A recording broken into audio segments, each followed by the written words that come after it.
Hey everyone, I'm Tiffany with Hacienda Harlick Honey, and I'm so excited to interview the Brothers West of Howdy Honey Co. So thank you guys so much for joining me today. I really appreciate you guys taking some time out. Yeah, Thank you absolutely. for having us. Yeah. Awesome. And a big thank you to Abby behind the scenes also for keeping us organized. So I wanted just to start out with some simple introductions. So you guys are keeping bees in the Edwards Plateau and the Llano Uplift. And so that is growing zone 8. So some 8 and some B. But before we get into the nitty gritty of the ecosystem and all the wonderful things that you guys have to teach, you guys are a wealth of information. I'm so excited for this interview. But please introduce yourselves and a little bit about Howdy Honey, and then we'll get into it.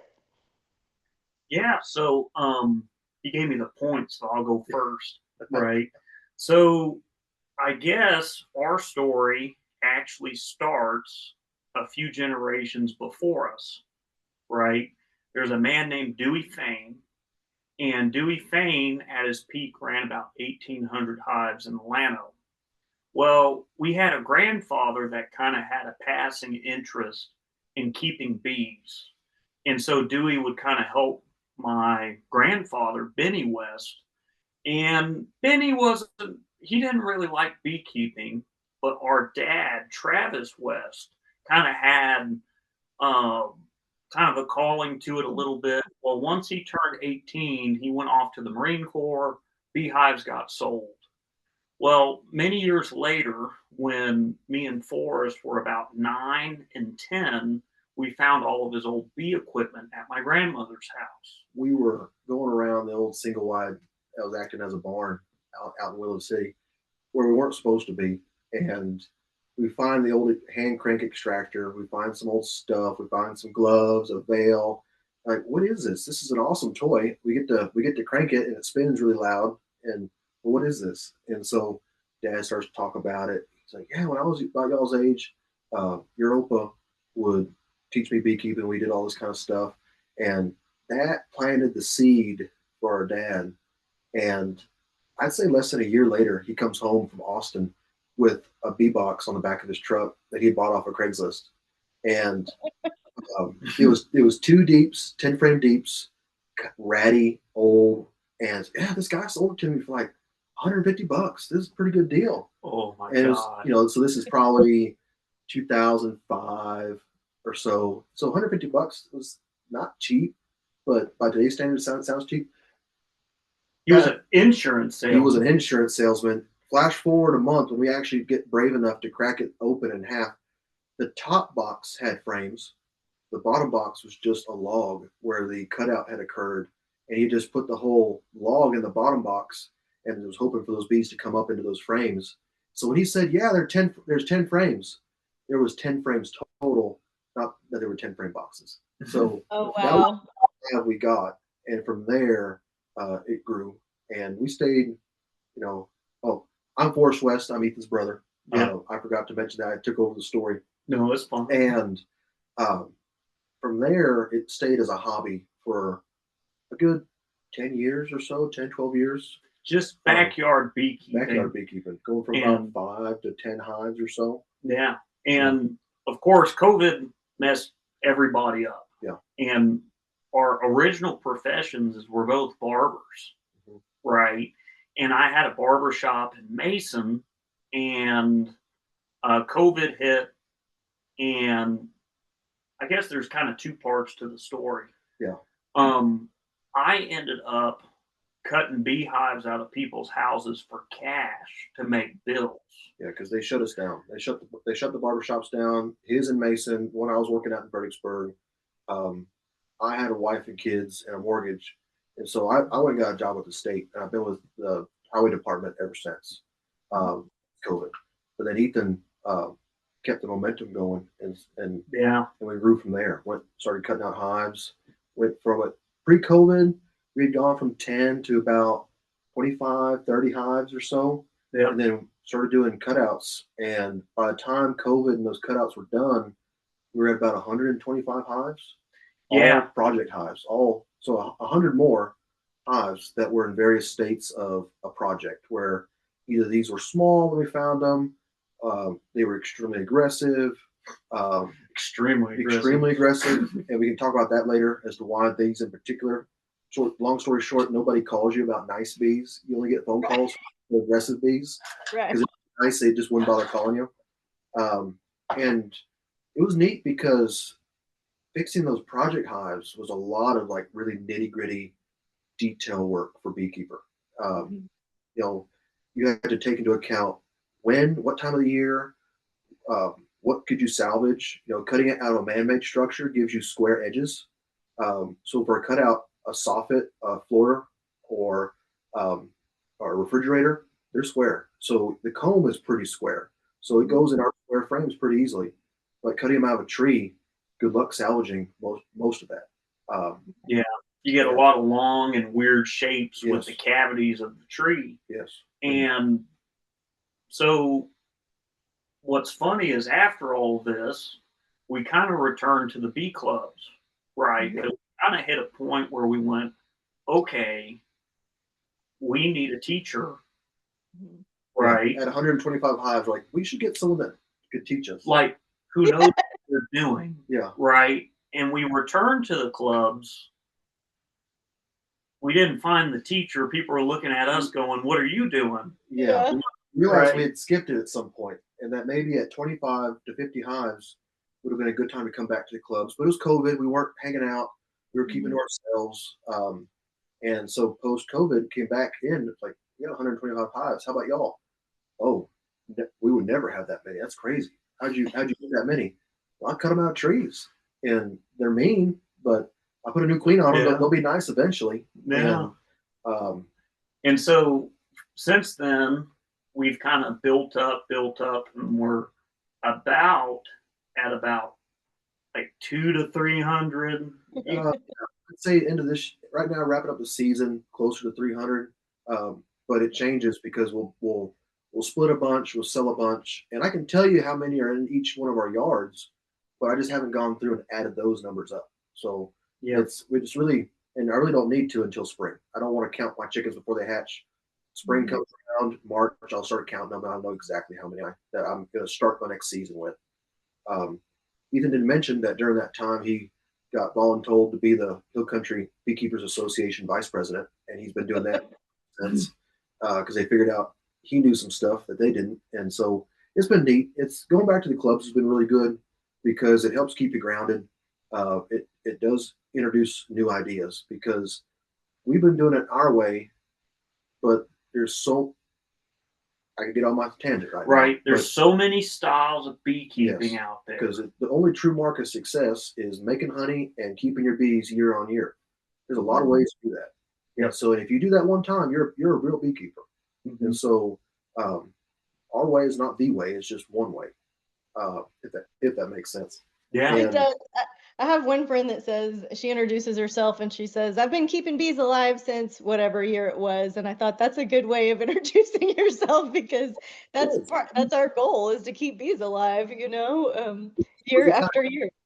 We introduce ourselves like that, like, hey, I'm Forrest West, I have this many hives, and we kind of like unknowingly kind of rank ourselves by like how long you've been doing it or how many hives you have, as to whether or not does this guy know what he's talking about, or does this lady know, like because different ranks in beekeeping, where they are on their journey is how I should say it, not ranks, but just where they are, because how we kept bees at 5 hives, 25 hives, 100, 200, very different.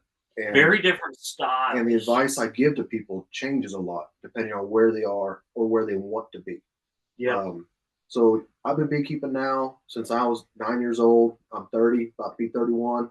So that's 21 years, give or take, of constantly beekeeping. But being at these larger numbers, I'd say about 5 years as a sideliner / part timer, where it's actually a part of my income.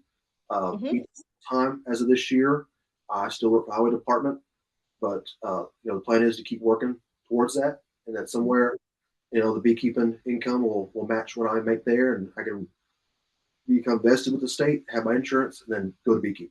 And that's my plan, and he's full time already. So that's kind of who we are. Where we're from, if we didn't say it already, we're from Fredericksburg, Texas. The family ranch is at a place called Hilltop, which is between Fredericksburg and Mason. Mhm. We are on top. We are at the top of Hilltop. Elevation about 1,600 feet. Yep. Where we do a lot of our beekeeping is north of us, which is kind of paradoxically warmer because it drops about 800 feet in elevation. It's Oh, wow. quite a bit lower, and the land changes. It's a lot of granite, which acts as a giant thermal battery. It soaks up the heat. So at night, that heat's getting released again. We don't have the temperature swings over there that we do here. During Winter Storm Uri, Snowmageddon, we had over a foot of snow. It got to below zero up here. And we were without power for 3 weeks. It was 22 days. 22 days. Yep. Yeah. And only lost 2 hives during all that. Wow. Had good stores, and it got so cold for so long they just shut down, clustered, good to go. Yeah. And Yeah, it was. It would have been worse if it was up and down temperatures, but just getting cold and staying cold is not too bad. I think there was like 20 to 30 single deeps here at the ranch. Yeah. When that winter storm hit. And what was funny, it wasn't the cold that got them. It was the branches falling Yes. and knocking boxes over. That day it blew in, it froze, and it sounded like gunshots going off. All the live oaks were so heavy they were just exploding, and whole trees fell off. Power lines snapped, and so some limbs that hit the boxes and broke them apart are what got them. And then they couldn't cluster. We couldn't get to them because we were feeding other livestock, and I guess that's also part of our history. Where we always had sheep and goats and cows. Mhm. That has shaped how we beekeep a lot. We don't look at bees as just a hobby. It's another one of our animals with animal husbandry, livestock, and just like you always check your water every day. You check your fences. You pull calves. You do all these things with 4-legged animals. Well, Mhm. we feed our bees. We check our bees on a schedule similar to that with the 6-legged animals, and so I'd say a big takeaway going to the clubs is I realize we check our bees more than anybody we know, possibly possibly too much. Yeah. But we're on a cycle. Everyone gets looked at pretty often. Yeah. And so anyway, that's your story. That's my story. That's the tangent again. I know I'm getting off, but I think that introduces us, tells where we're from, and what we're doing. We're ready for the next one.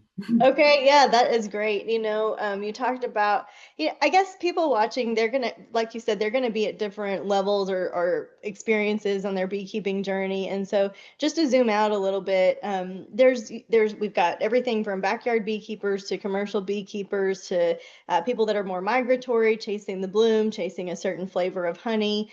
We've got people that are very adamant, right, about their treatment styles or treatment free. We've got people that yeah, I mean, there's all kinds of ways to identify yourself, and not to pigeonhole you guys, but do you have any of those topics that you want to speak to as far as where your business is going, what you'd like to be doing with it, and where kind of the future of Howdy Honey is, like what you're prepping yourself for? Like right now, we're recording in the fall of 2025, so you're probably considering your 2026 game plan and how you're working towards that. So a little bit on that.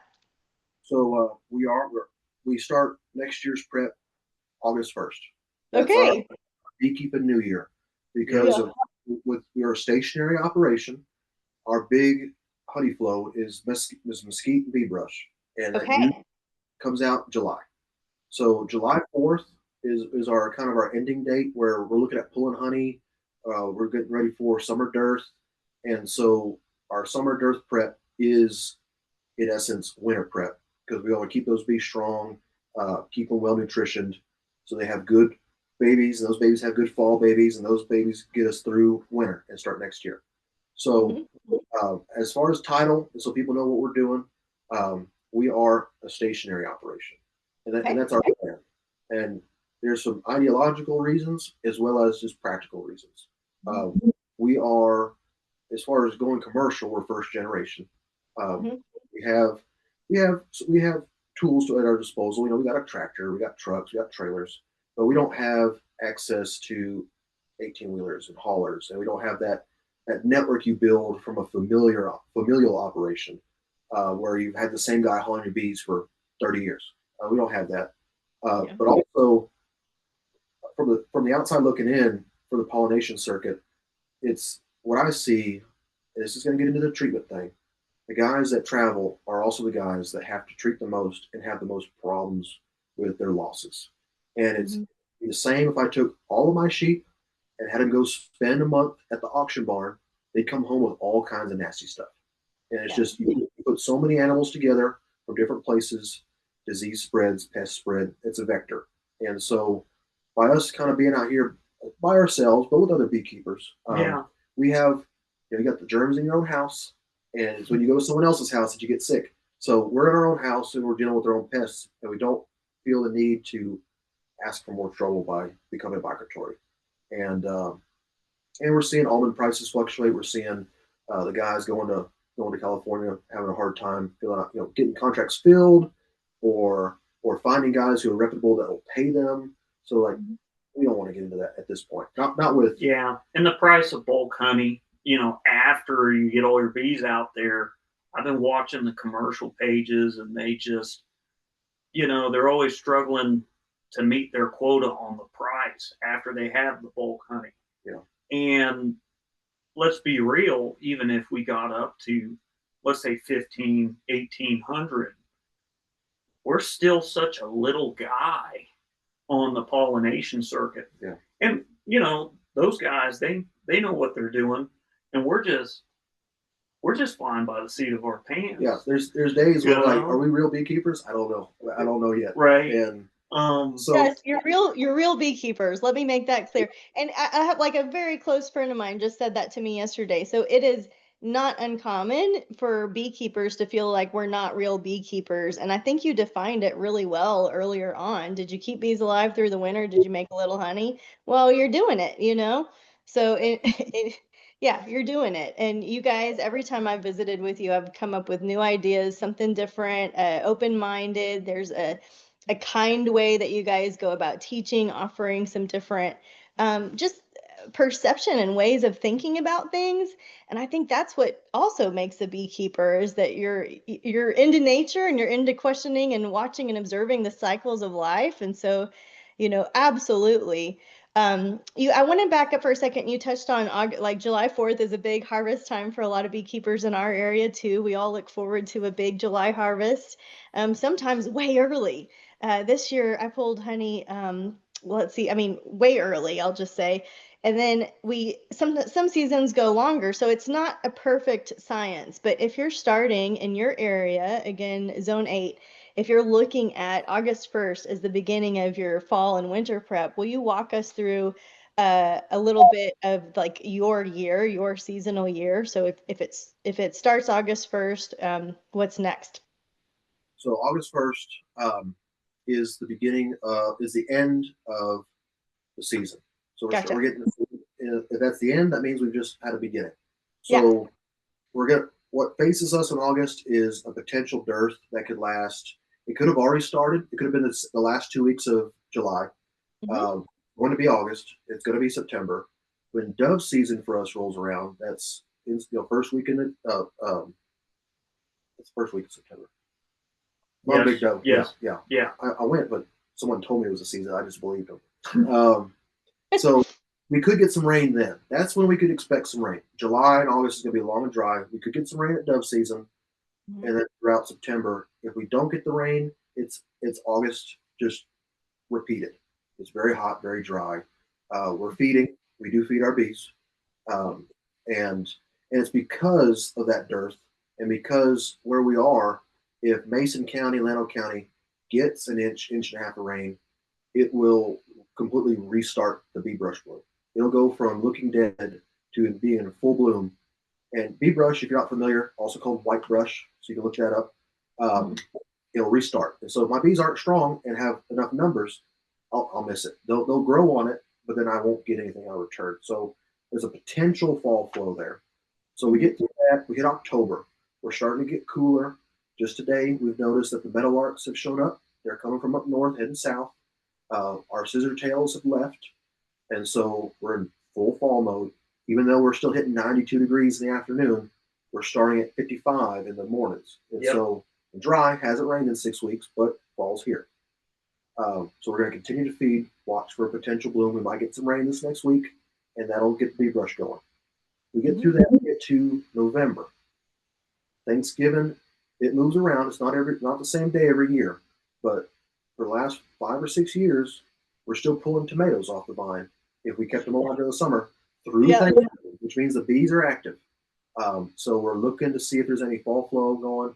We're going to push some more feed. We're watching them. See, it's time to cull because we're at that size. It was really hard as a small beekeeper because you're very attached to your 10 or 15 hives. But I learned the hard way that it's better to cull 15 down to 10 and have them be strong.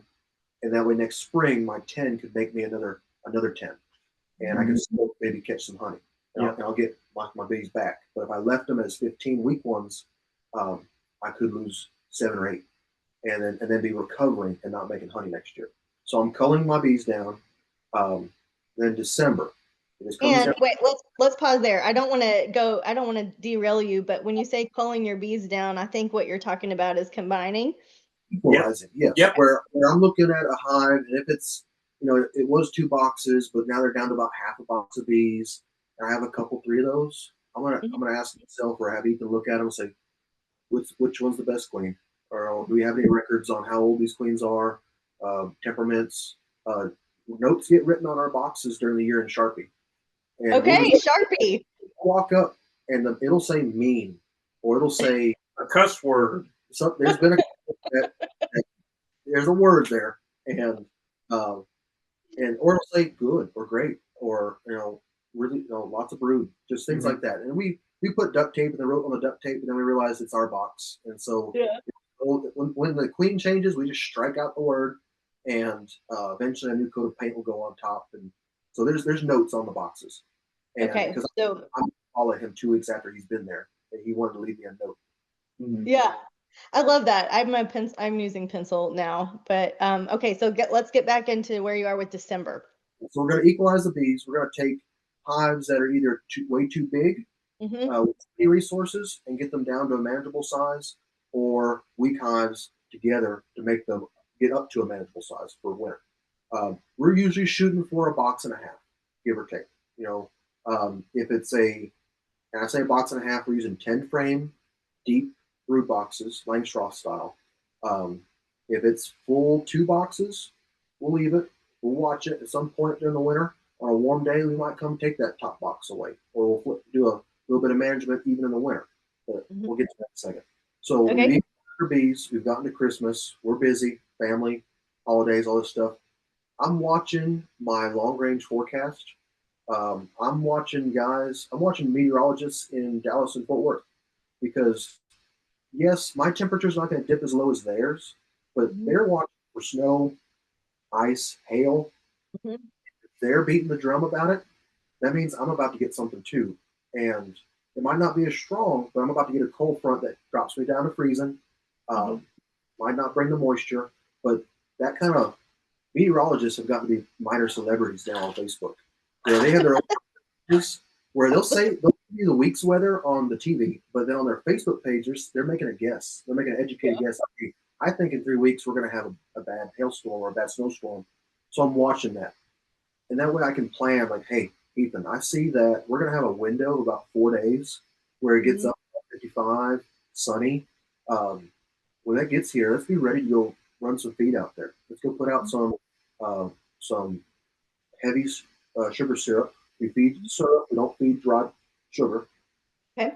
Very good luck with dry sugar. And I think it's because we're so dry up here. It just stays dry. The humidity from the hive doesn't soften it up very much. They just don't take it as well. We're very cautious with that because sugar syrup in the winter is a huge heat sink. And so they got to keep that syrup warm as well as themselves. And so is it even worth giving it to them? So we kind of play that game.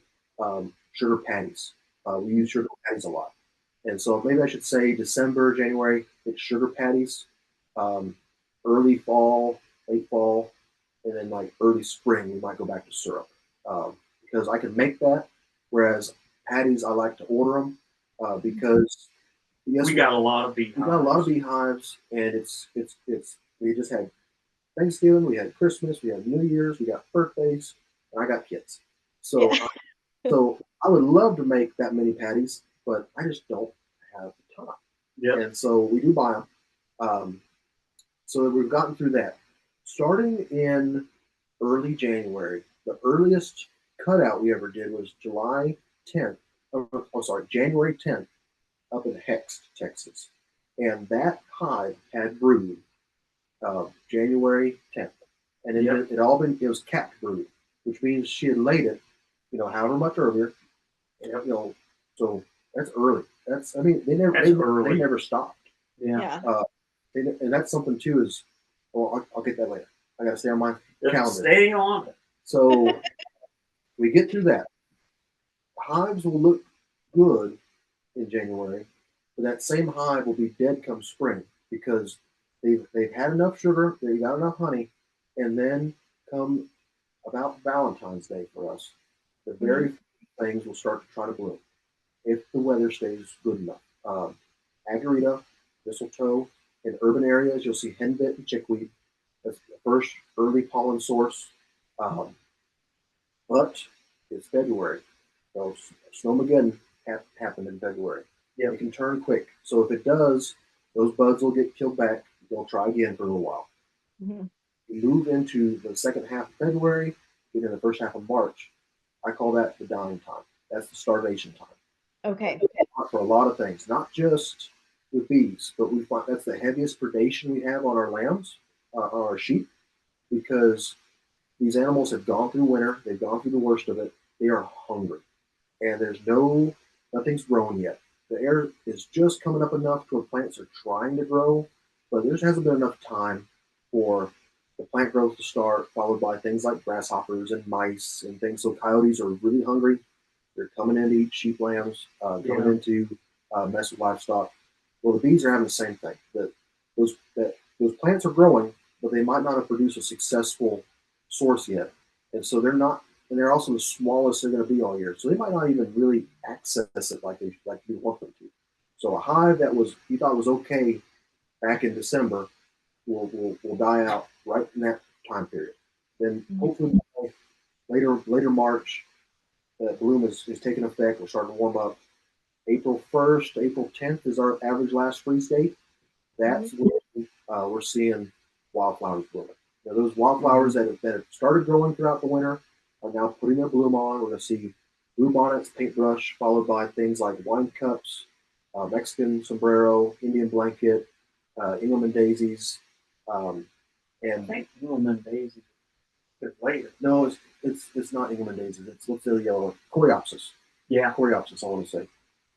Anyway, we got the red and blues, like police colors first, followed by the yellows is what we call it. Red and blues, Indian paintbrush, blue bonnets, and then it moves into Indian blanket, Mexican sombrero, Coreopsis, and those are all kind of yellow and orangish. So you'll notice the leaves go from being red and blue to all of a sudden those go away, and it's just kind of yellow.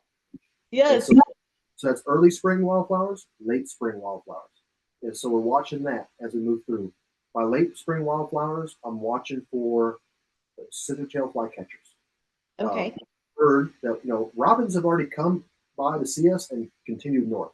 It's a bird of spring, I know, but I don't think it's a bird of spring for us. Not for Texas. Not for Texas, but the scissortails are. You see a pair of scissortails on a power line or a fence, spring is here, and as a really good indicator. And I've talked about this in some of the posts I've made. We go by a calendar with days. Well, they've been living outside this whole time. So every time it gets cold, every time it gets warm, their body pays attention to that because they're sleeping outside. So they know when the sunlight is starting to get longer, the nights are getting shorter. They start moving up because they don't want to. They have their own cycle they need to complete. And so when I see that, okay, it's springtime. It still get cool, hailstorms, stuff like that. But now we moved into late spring, early summer. By this point, the bee brush has come up. Bee brush I find is pretty much in line with like climb grass. If someone grows climb grass, they, ground temps and everything, because we have climb grass here at the ranch. Buddy of mine grows coastal, Bermuda, and so he's watching ground temps. I'm watching ground temps. That bee brush is too, and so when the hay starts to trying to come up, the bee brush is leaking out, and it'll bloom as long as it's getting rain. It'll keep on recycling that bloom. It's a very good brush plant. It's in a brush size category, shorter than trees, taller than flowers. That's we can talk about that later too. Yeah. Then we'll get that. So we've had wildflowers. We've made some honey on that. We sell a lot of bees to a lot of folks. We're not just honey. We're bees, some queens, and honey. Because we want to stay stationary, we kind of wear a lot of hats. Well, all that honey we're making on wildflowers goes into brood production. So we can make nukes, sell hives. So we're not even looking to keep that. It gets used. What we're looking to keep, and it's going to be our main flow, comes into, we're in April, starting into May, mid-May into June. I'm watching the mesquites. I'm out there watching, looking at them. Because they're going, I don't have a number yet. I've been writing stuff down. But just like how peach trees require a certain number of chilling hours, I think the mesquites require enough warming hours before they leaf out, they come out. I've seen it get tricked a few times, but never all of them. Yeah. There's a few in low-lying areas that'll warm up quick, and some of the ones on the hilltops will be a little slow, but the majority of those mesquites will all come out at once. And that's what we're looking for, is we need a big flow. We need to have our beehives a certain size to capitalize on that flow. And I'd say in April, kind of going back, is when we're equalizing our hives too. We're equalizing a second time. I want to see everybody at about a box and a half.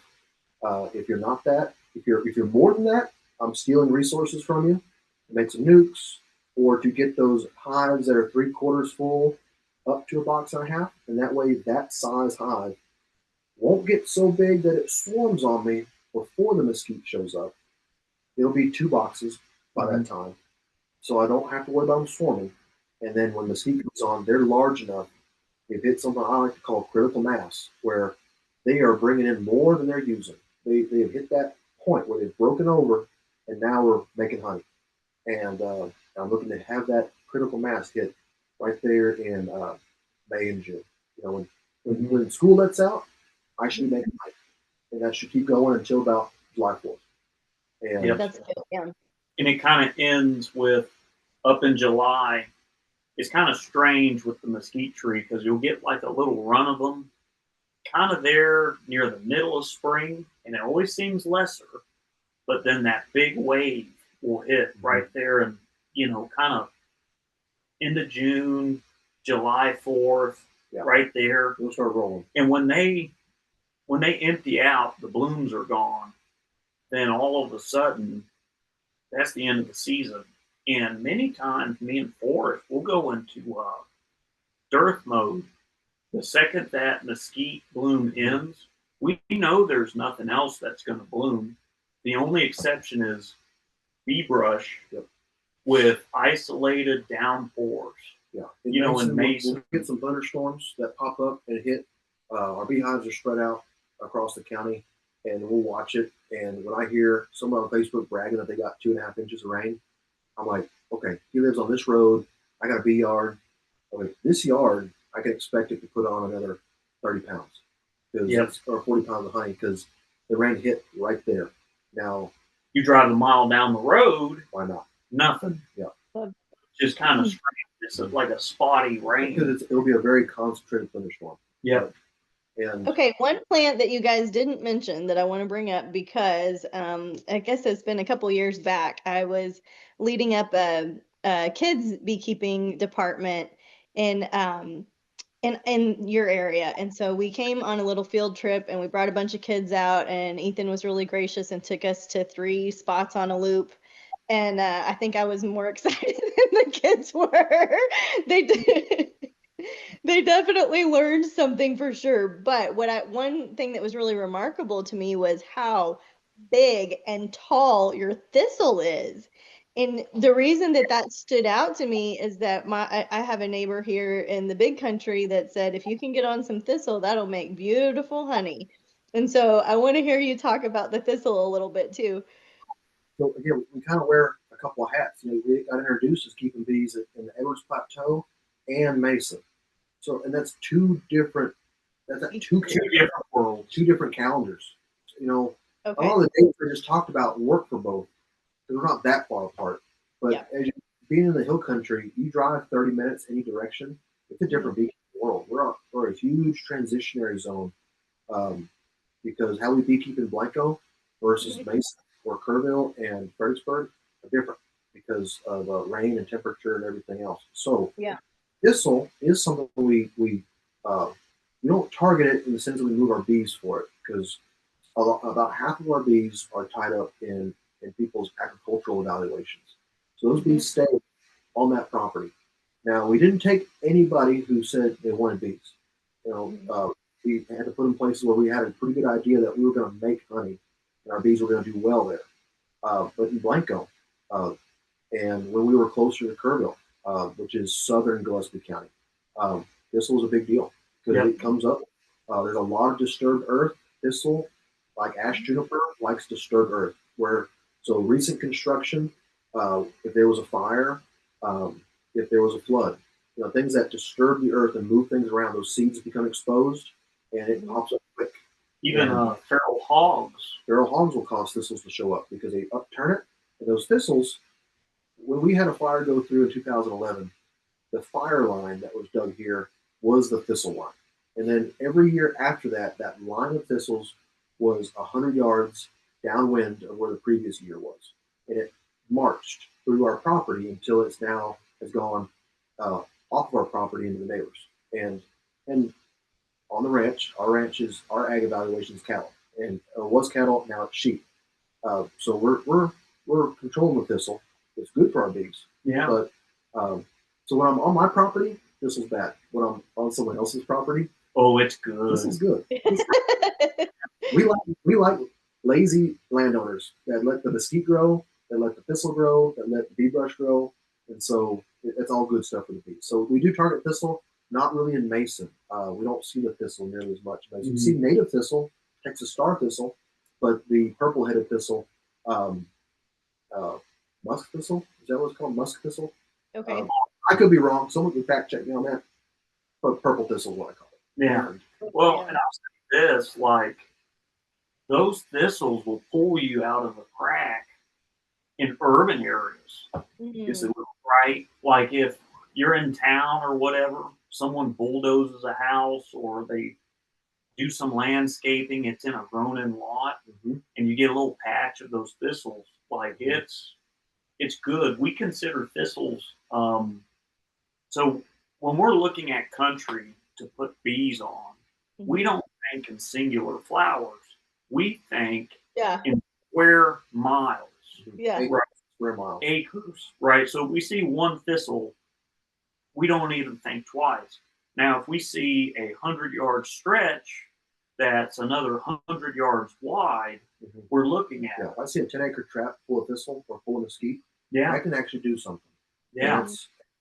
And that's important too. If anybody's watching this that's in an urban setting, my suggestion to them is being in town. In town Fredericksburg is different than in town Mason, which is different than in town, say, Kerrville, because those are Mason's 2,200 people. Fredericksburg now is like 15,000.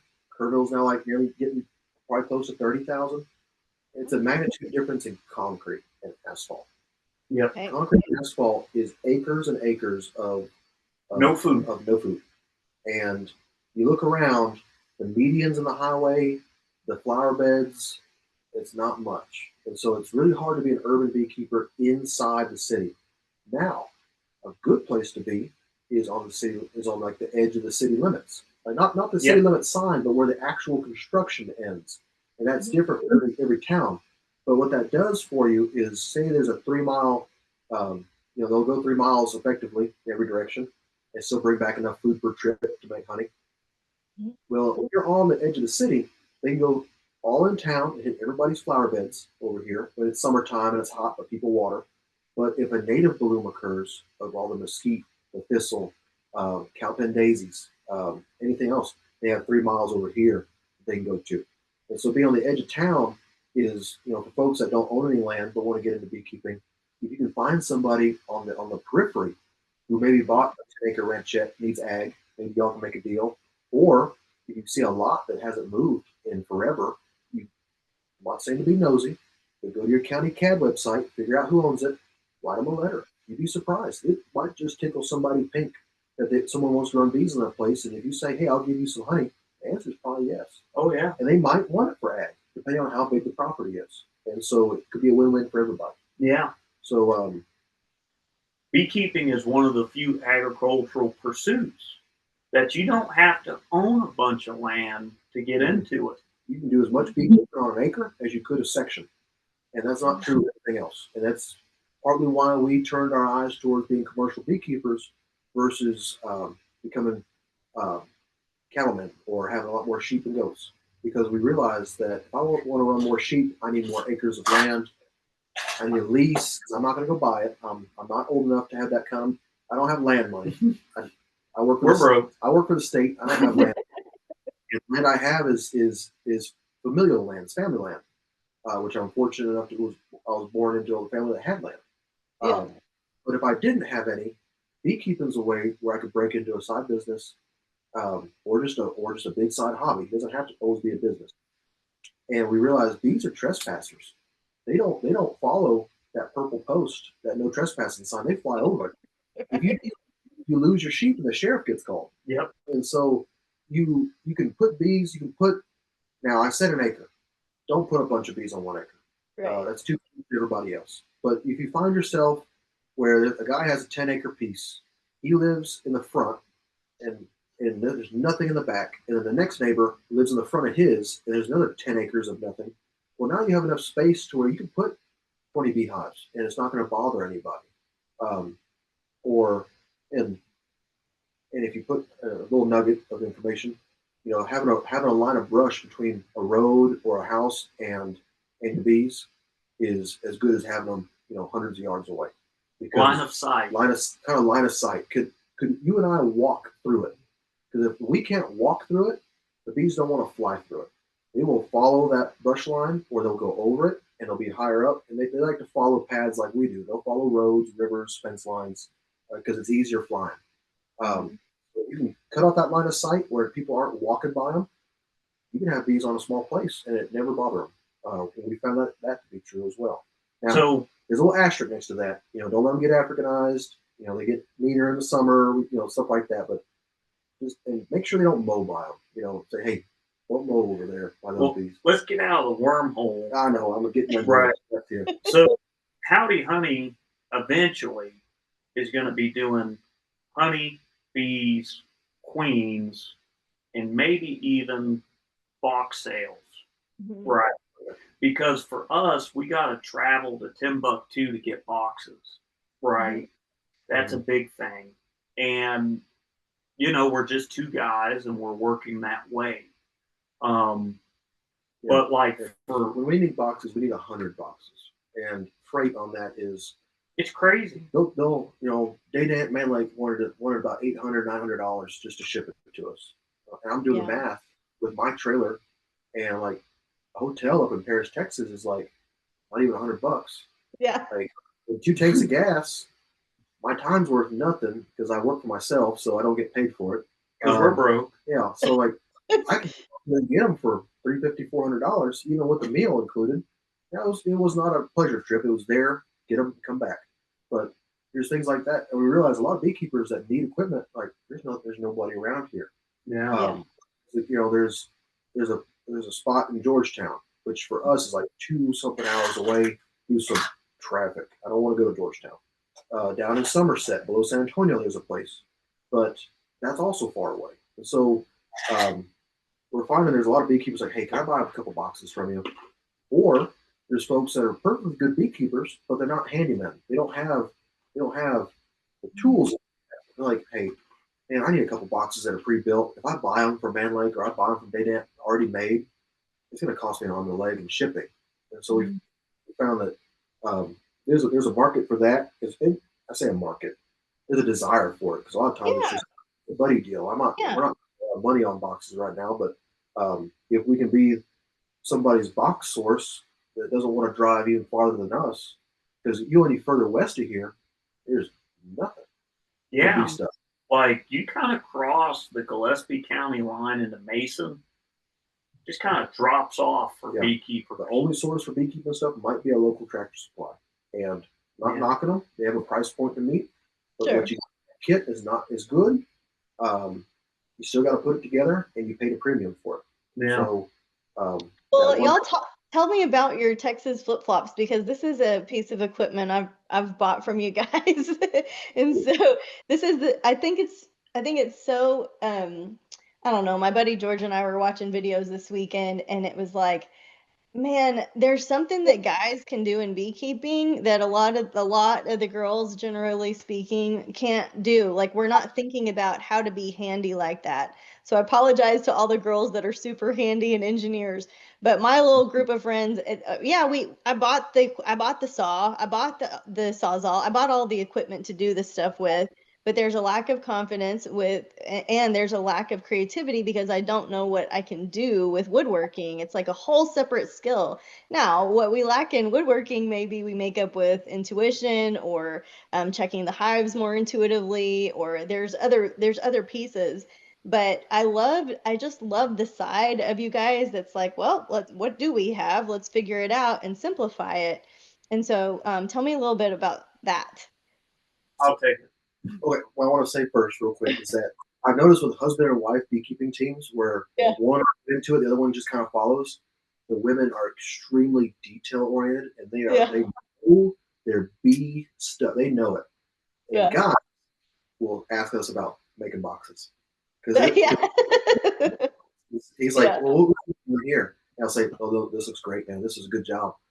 Did you use screws, nails, staples, Type Bond 3 glue? What'd you do? What kind of paint?" We'll talk about that. Well, the ladies are like they know all their bee biology, they know their numbers, they know their science, and it's like, man, that's a team. That's awesome. It's a team. Yeah. And so, go ahead and talk about the Texas flip flop. So what's kind of interesting is there's a disconnect between northern beekeepers and southern beekeepers in their seasons. You know, northern beekeepers, they're great enough, right? They're nice. Wrote a lot of books. Wrote a lot of books, and that has influenced the internet all the way down south, Right. right?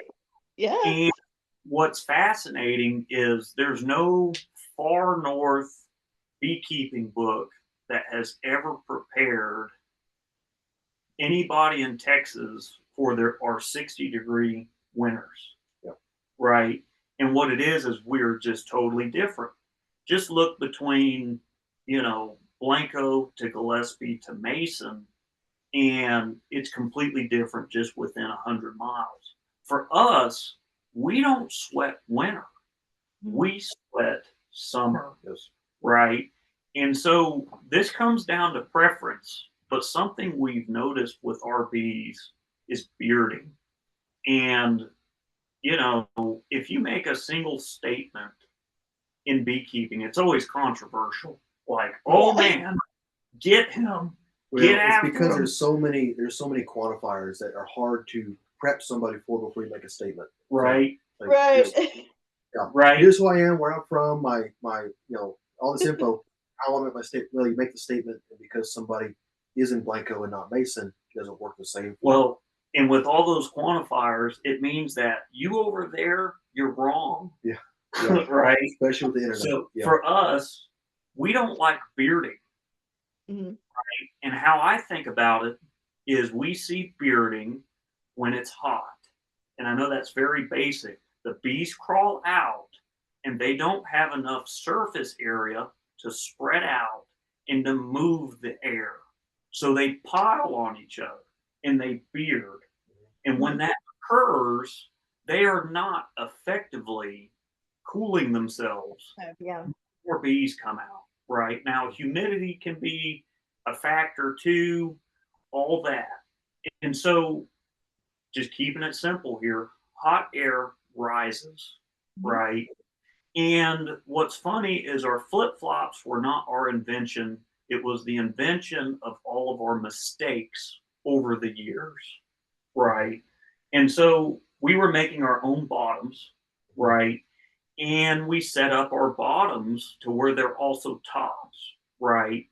And we have it reduced in the front down to about 5.5 inches of space, and it's about 3/4 of an inch rim.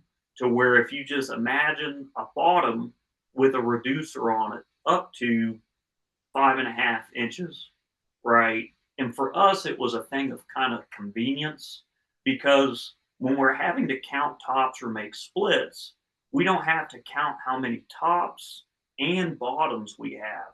We just count flip flops, right? One thing, because Yeah. we missed it. We don't use telescoping tops. We've always used migratory tops, and we get away with that because we have dry weather. Yep. Our summers are dry and our winters are pretty dry. And Yeah. so the condensation issue and it dripping back onto the hive that inner covers and telescoping tops help fix hasn't been an issue for us. And so we started making migratory tops because we're moving our bees. We put more bees on a truck if you're not having to take into consideration the rim of that telescoping top. And so we were having flush sides with cleats on the front and back for our migratory tops. So then we started making these flip flops, which are really just a board of marine grade plywood, painted 3 times. And that can be a flat top with no cleats, just flush, with a rock on top or a ratchet strap over them all to haul them. And then there's that rim that goes around, it goes around, 3 sides fully, and then leaves a 5.5 inch opening on the front.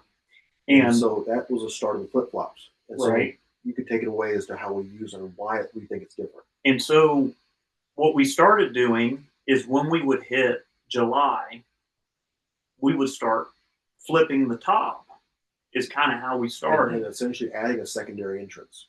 It's a secondary entrance. And the heat rises and leaves out the top. Now, I really don't know if the bees actually enter through the top, put their honey down, and fly out. I don't see that a lot, I don't think. I don't see that. Pretty busy on the bottom entrance still, but as soon as you flip that top, the bearding goes away. Yep. Now air is being able to be brought in and it goes out the top and the bearding stops, which means they're not stressing. That means they're cooling themselves effectively. That means they're not wasting time and energy on air conditioning when they could be doing their job. And so, a percentage point, I can't say it's 3% more effective compared to, but the bearding stops. And hives that get flip flopped, we run foundation, plastic foundation. Sometimes we run strips, but we don't run natural beeswax foundation with the wires through it because it gets so hot that you get a southward facing side of your beehive and you put nice, brand new, expensive, fresh frames in there, it will melt down to nothing. Yep. They will warp and they will melt. And because it gets that hot. And we're in granite country. And so the surface temperature is not like the air temperature. Like the air temperature will sometimes read like 109 in Mason. Yes. And I've taken a laser thermometer and shot that granite, and it comes up 130, 140. And the bees are elevated on cinder blocks, and they're not on the granite, but you have this giant thermal battery that's 140 degrees right now and will not cool by a whole lot come nighttime. And so your night temperatures are in the 80s. So when did they cool?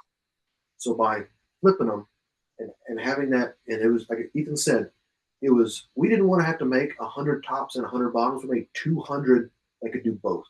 And so when we leave for the day, we're going to a yard that has 12, and we're going to make splits. I throw on, 20.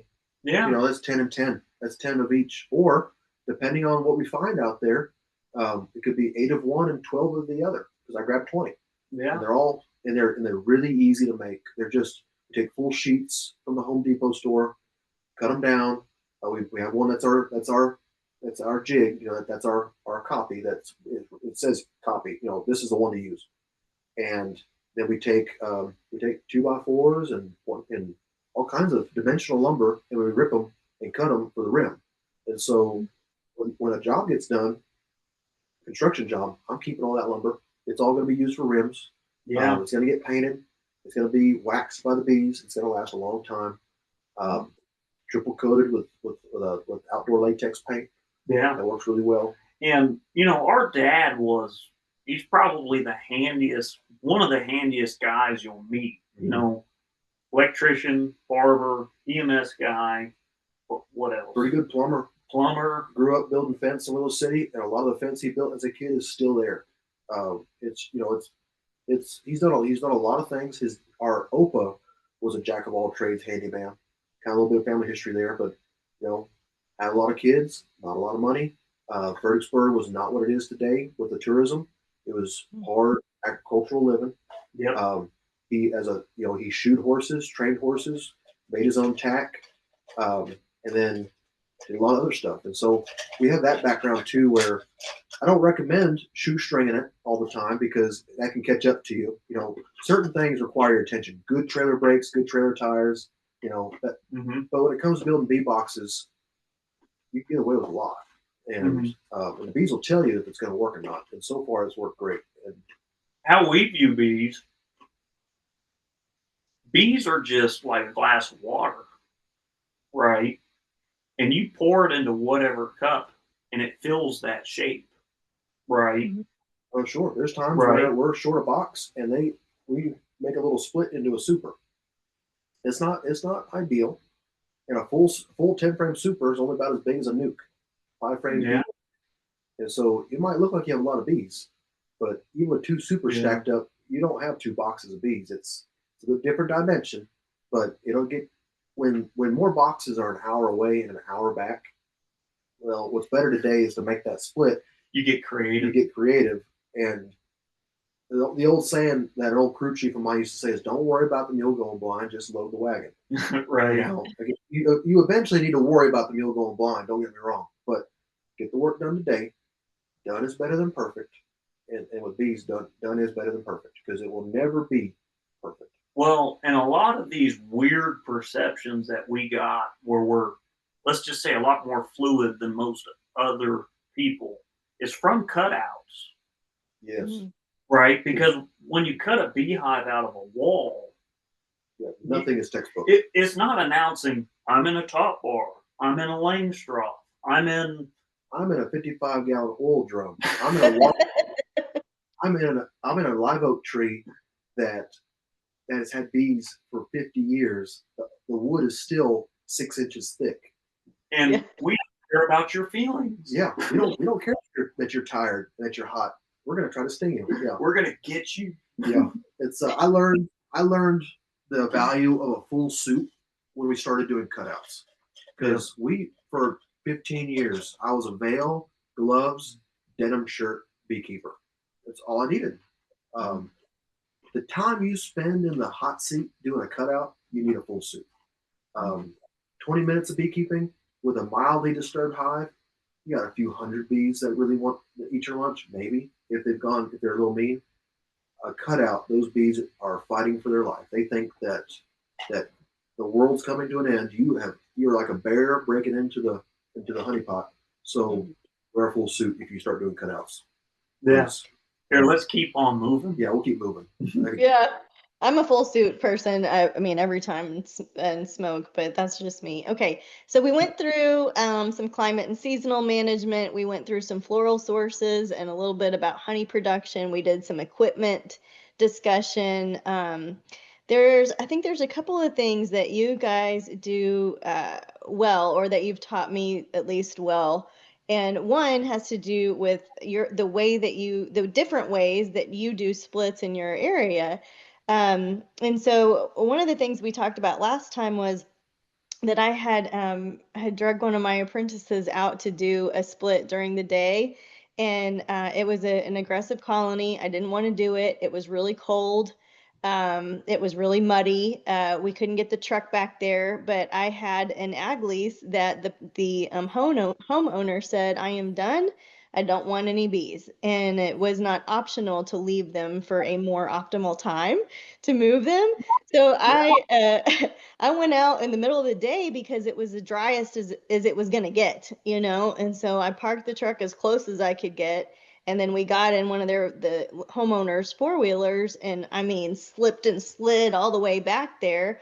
And then in the middle of the day, like put some mesh on and move the colonies in the middle of the day. So one thing that you said last time was if you move during the day, leave your weakest one, and that'll force them to return to that spot. And I thought, why hadn't I thought of that before?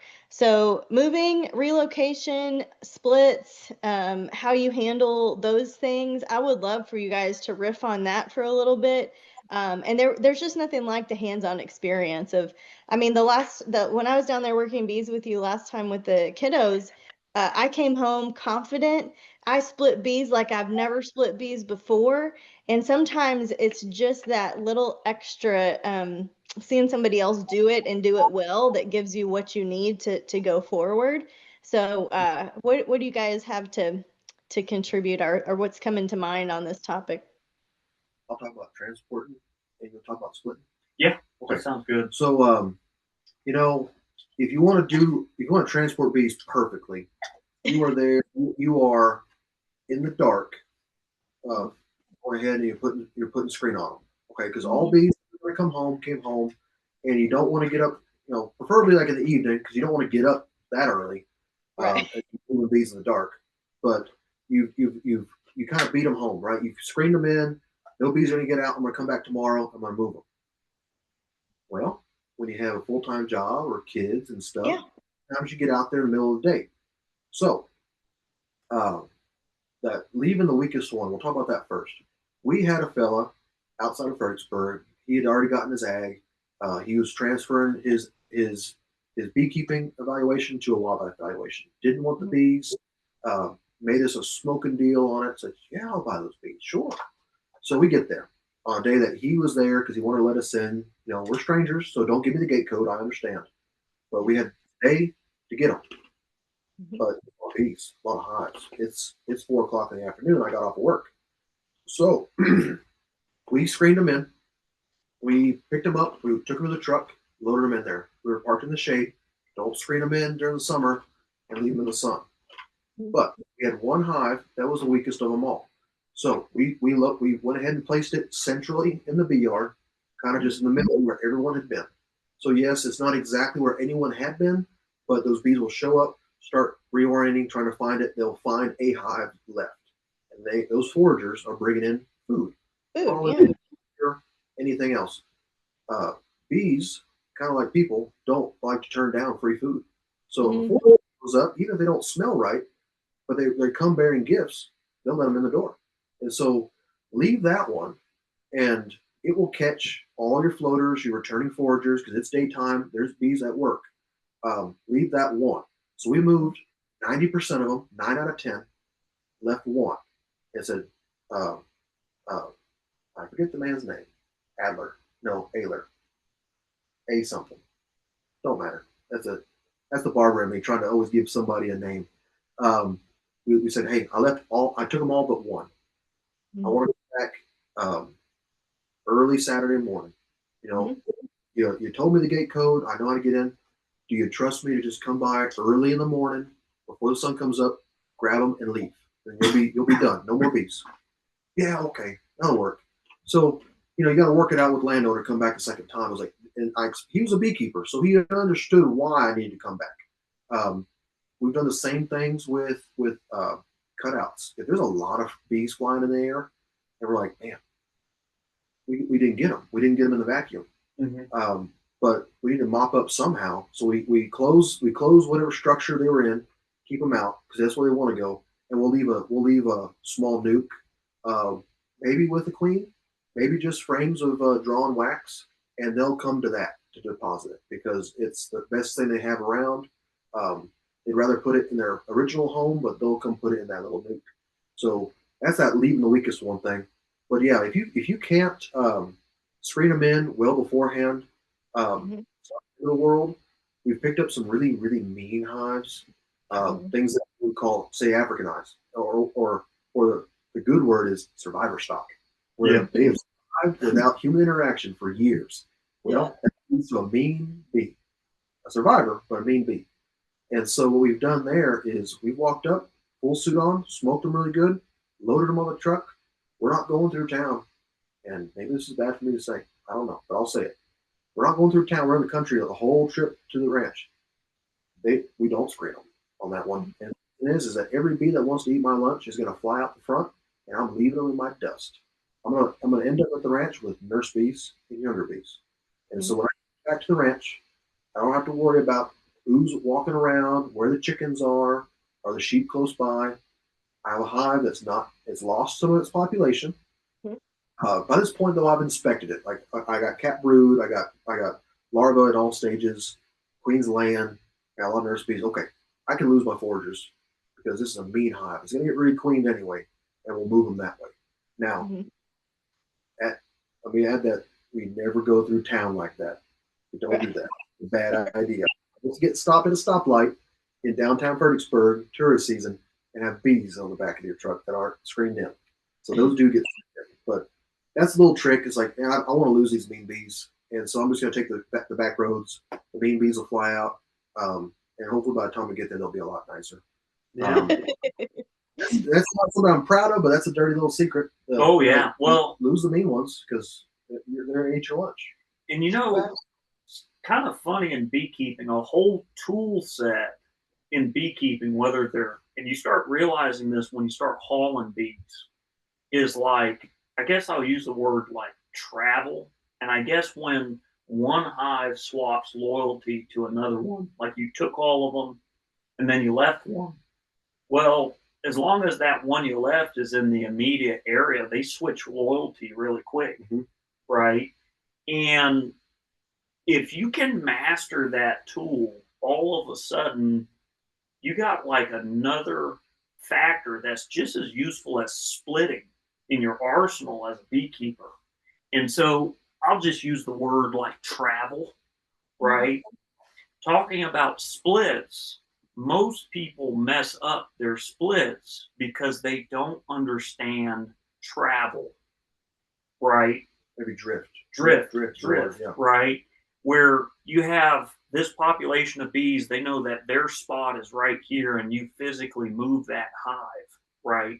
Another good trick for anybody watching this interview, if you got a weak hive and a strong hive, you can physically swap the boxes and they'll swap forager forces.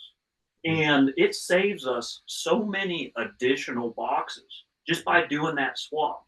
So weak hive goes into the location where the strong hive was, and the strong one that needed a box is cut down. Yes. And so a strong hive that might have risked swarming soon, well, 1/3 of its whole population, we'll say, was out foraging. And so we just gave it a lot smaller foraging force by swapping its location. It's not going to be nearly as crowded now. And so it relieves pressure. So if I didn't have a box with me, or I haven't made it yet, it's still sitting unassembled. I remember being that way when we had less hives. We just didn't have that supply that we do now. That would buy me some time to get one ordered or get one built. And then that weak hive, that was maybe 3/4 of a box. Well, now it's getting the forager force of a 2.5 box hive. Yep. And that's enough to save them because they hadn't hit that point where they were really bringing in more than they were consuming to where they had a chance at gaining some nectar stores, some pollen stores. Yep. And so just swapping those locations. And it will work when the boxes are next to each other, but it really works better if, say, you have a stand over here, a stand over there. It could be just 20 feet. But take the one on the end that's really strong and swap it with this one in the middle that's weak. That's enough of a swap change. Next door doesn't work as well. Yeah, because they're close enough to go, whoop, because the old saying 3 foot 3 miles or 2 foot 2 miles for moving beehives. Well, if they're next to each other, that's pretty close. That's assuming that they'll smell the right box for the right one. But if you swap them by 20 feet, 30 feet, now you've changed forager forces. Well, and with splitting, that's kind of the part where people, they forget about this, especially most of your beekeepers, they're splitting in one yard. Yeah, they have They have one bee yard. It's in the back lot or whatever. And so they're doing that split within the same yard. Well, let's say you take all of your material, you have your split, there's no queen in it, right? Well, what's funny is whatever you stick in that box, if it's not in the original location it was, it's going to lose bees, right? So if it loses bees and you only have 3 or 4, maybe 5 frames, and there's not a bunch of bees on it, well, now you have a weak split. Yes, because right, any and all foragers that were in that split go home. Yeah, foragers, nurse bees are they're not to that age group yet. They're going to stick to the frames. Yep. And so you now have a split of nurse bees and whatever you made your split with, honey, pollen, brood, all that stuff, in a location that no foragers are returning to. That's a hard row to hoe right there. Right. And here's what's funny. You don't ever get the best of both worlds on your splits, right? One's better than the other. Right. Yeah. And what I mean is, if you take the box away, you have bees that will accept a queen like that. But then you decrease in population because whatever's there left, and you just have the nurses, which accept a queen very quick, right? And very easy. Like no skin off your nose. Yeah. Now, if it's a weak split, you put it in the original location, then whatever you split gets bees added to it from the other part of that hive with the queen. But she may not be accepted as readily. Because now you've swapped locations. The new split is getting the old forager force. Forager bees are older bees. And just like people, young people are more accepting of new things. Older people are more set in their ways. Bees are the same way. Nurse bees are young. They will take a new queen very readily. Forager bees tend to be the ones that are grabbing onto that cage trying to sting her because they remember the old queen. They liked her. Yeah. So it could be a 2-part thing where you get them to accept it and then switch your box location in a couple of days. Right. And something to keep in mind, here's another trick. If you're making a split where it's in the original location so it gets forager bees added to it, wait a day. Then put the queen on because those bees are starved for a queen. So your older bees will accept her easier. If you're going to make your split and stick it in a different location and you have bees subtracting, you can place that queen on that hive today. Right. Let them eat the sugar candy out. By the time they free her, they'll be ready for it. And anytime you put a queen on, you should come back in about a day or 2 and just make sure she's out. There's times where we're making a lot of splits and we'll place that queen down and I'll leave her there and I'll place her in the cage in such a way that they can't get to her. I don't place her screen down where they can chew her legs off. I place it, if it's a wooden cage, screen up. If it's one of those plastic ones, I'm putting it where the little nozzle's facing up to where she can hide down in a little cup where they can't get to her. I'm gonna during that same day while I work, I'm gonna come back and look. And if they're grabbing onto that cage and they're making this like kind of C shape with their body, they're trying to get that stinger in there. They don't like it. Maybe I'll wait on that. But if they're just running around, you blow on them and they just leave the cage, they're not gripping it, they probably accepted her. Yeah. And so that can speed up your beekeeping. And we've had hives. It's kind of a strange thing when you get like survivor stock feral bees. Feral bees, yeah. Yeah. Feral bees. What's interesting is I've had a few hives where that duration of time between they want to kill her and just eat her guts out to everything's fine. Yeah, it could be just an hour. Yeah, and then they go, well, crap. Yeah, we thought we need somebody. We thought she was still here, but turns out she's gone. So we'll take this new queen.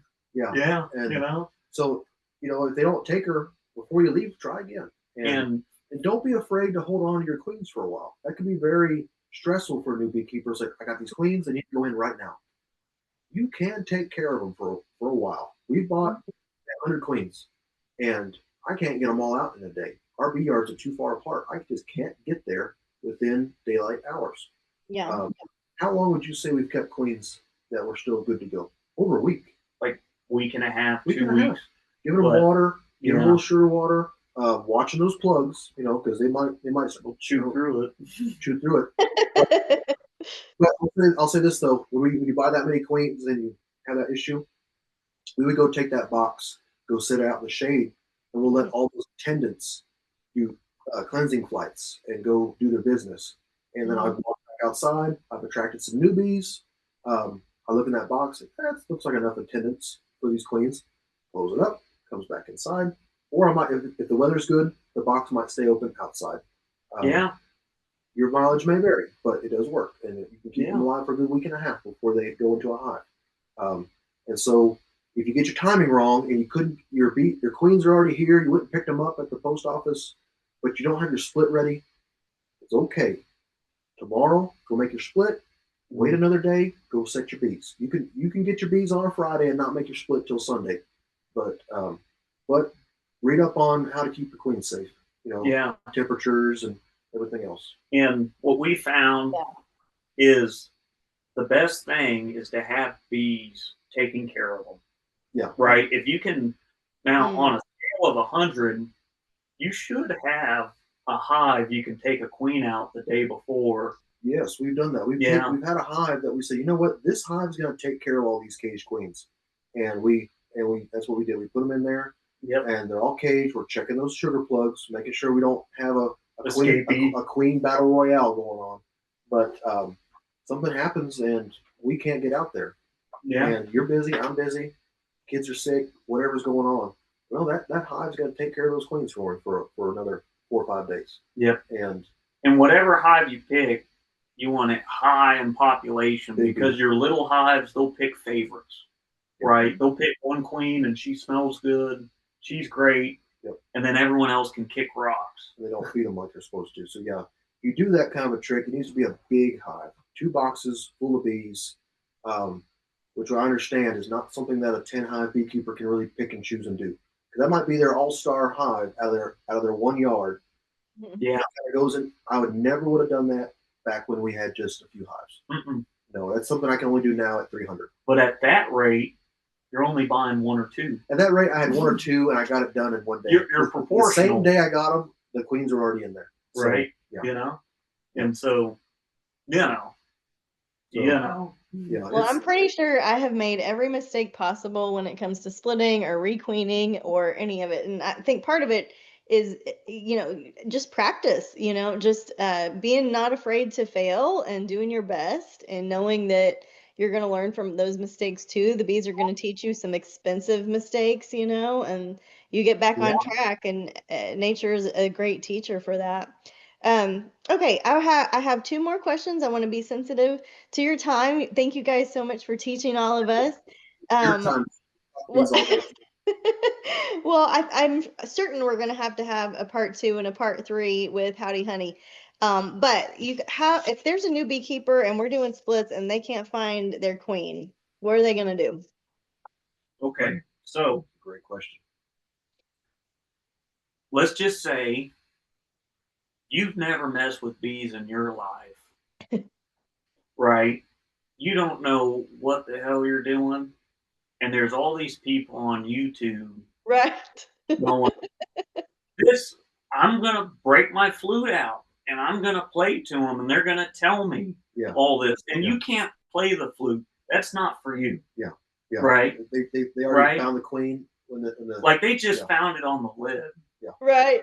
But you can't do that. Yeah. Right. Because you're kind of like Ethan. Or out of 10, you found 9 of them within 2 minutes, and the 10th one you cannot find for anything. Right. So make your 2 splits. Right. You make them, balance them with brood, honey, bees. Right. Put the lids on both of them and walk away. Yes. Whatever hive, if we're talking about making a split out of 1 hive, like 1 hive, 1 split, just break it down. Right. And within about, 10 hours, you put that queen on both of them, and you're going to know from the response, because there's going to be 1 hive that wants to kill her and eat her guts. And then there'll be another hive that doesn't, And if you wait 2 or 3 days because you're unsure of that reaction, one of those hives, as long as there's fresh eggs in both, will start to try to make cups, Mm-hmm. right? And the one that has cups is the one that doesn't have a queen. Yes, they've gone into emergency mode. They're going to turn. They're going to make cups to raise their own queen. So you can look for those. Now, an early beekeeper is going to have trouble finding those cups. So I'll say this too: if you split them and it's been 4 or 5 days and you're not sure they're cups, well, just start looking for eggs. Start looking for those eggs that are standing straight up, that are freshly laid. Well, that's the box that has your queen. As you get better, but say you're a good beekeeper, but you don't do many splits.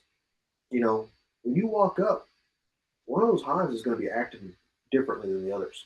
There's a queenless hive, and they will let you know. They sound different. They act different. They're a little more erratic, more irritable. And then if you see no fresh eggs, well, then there's your one.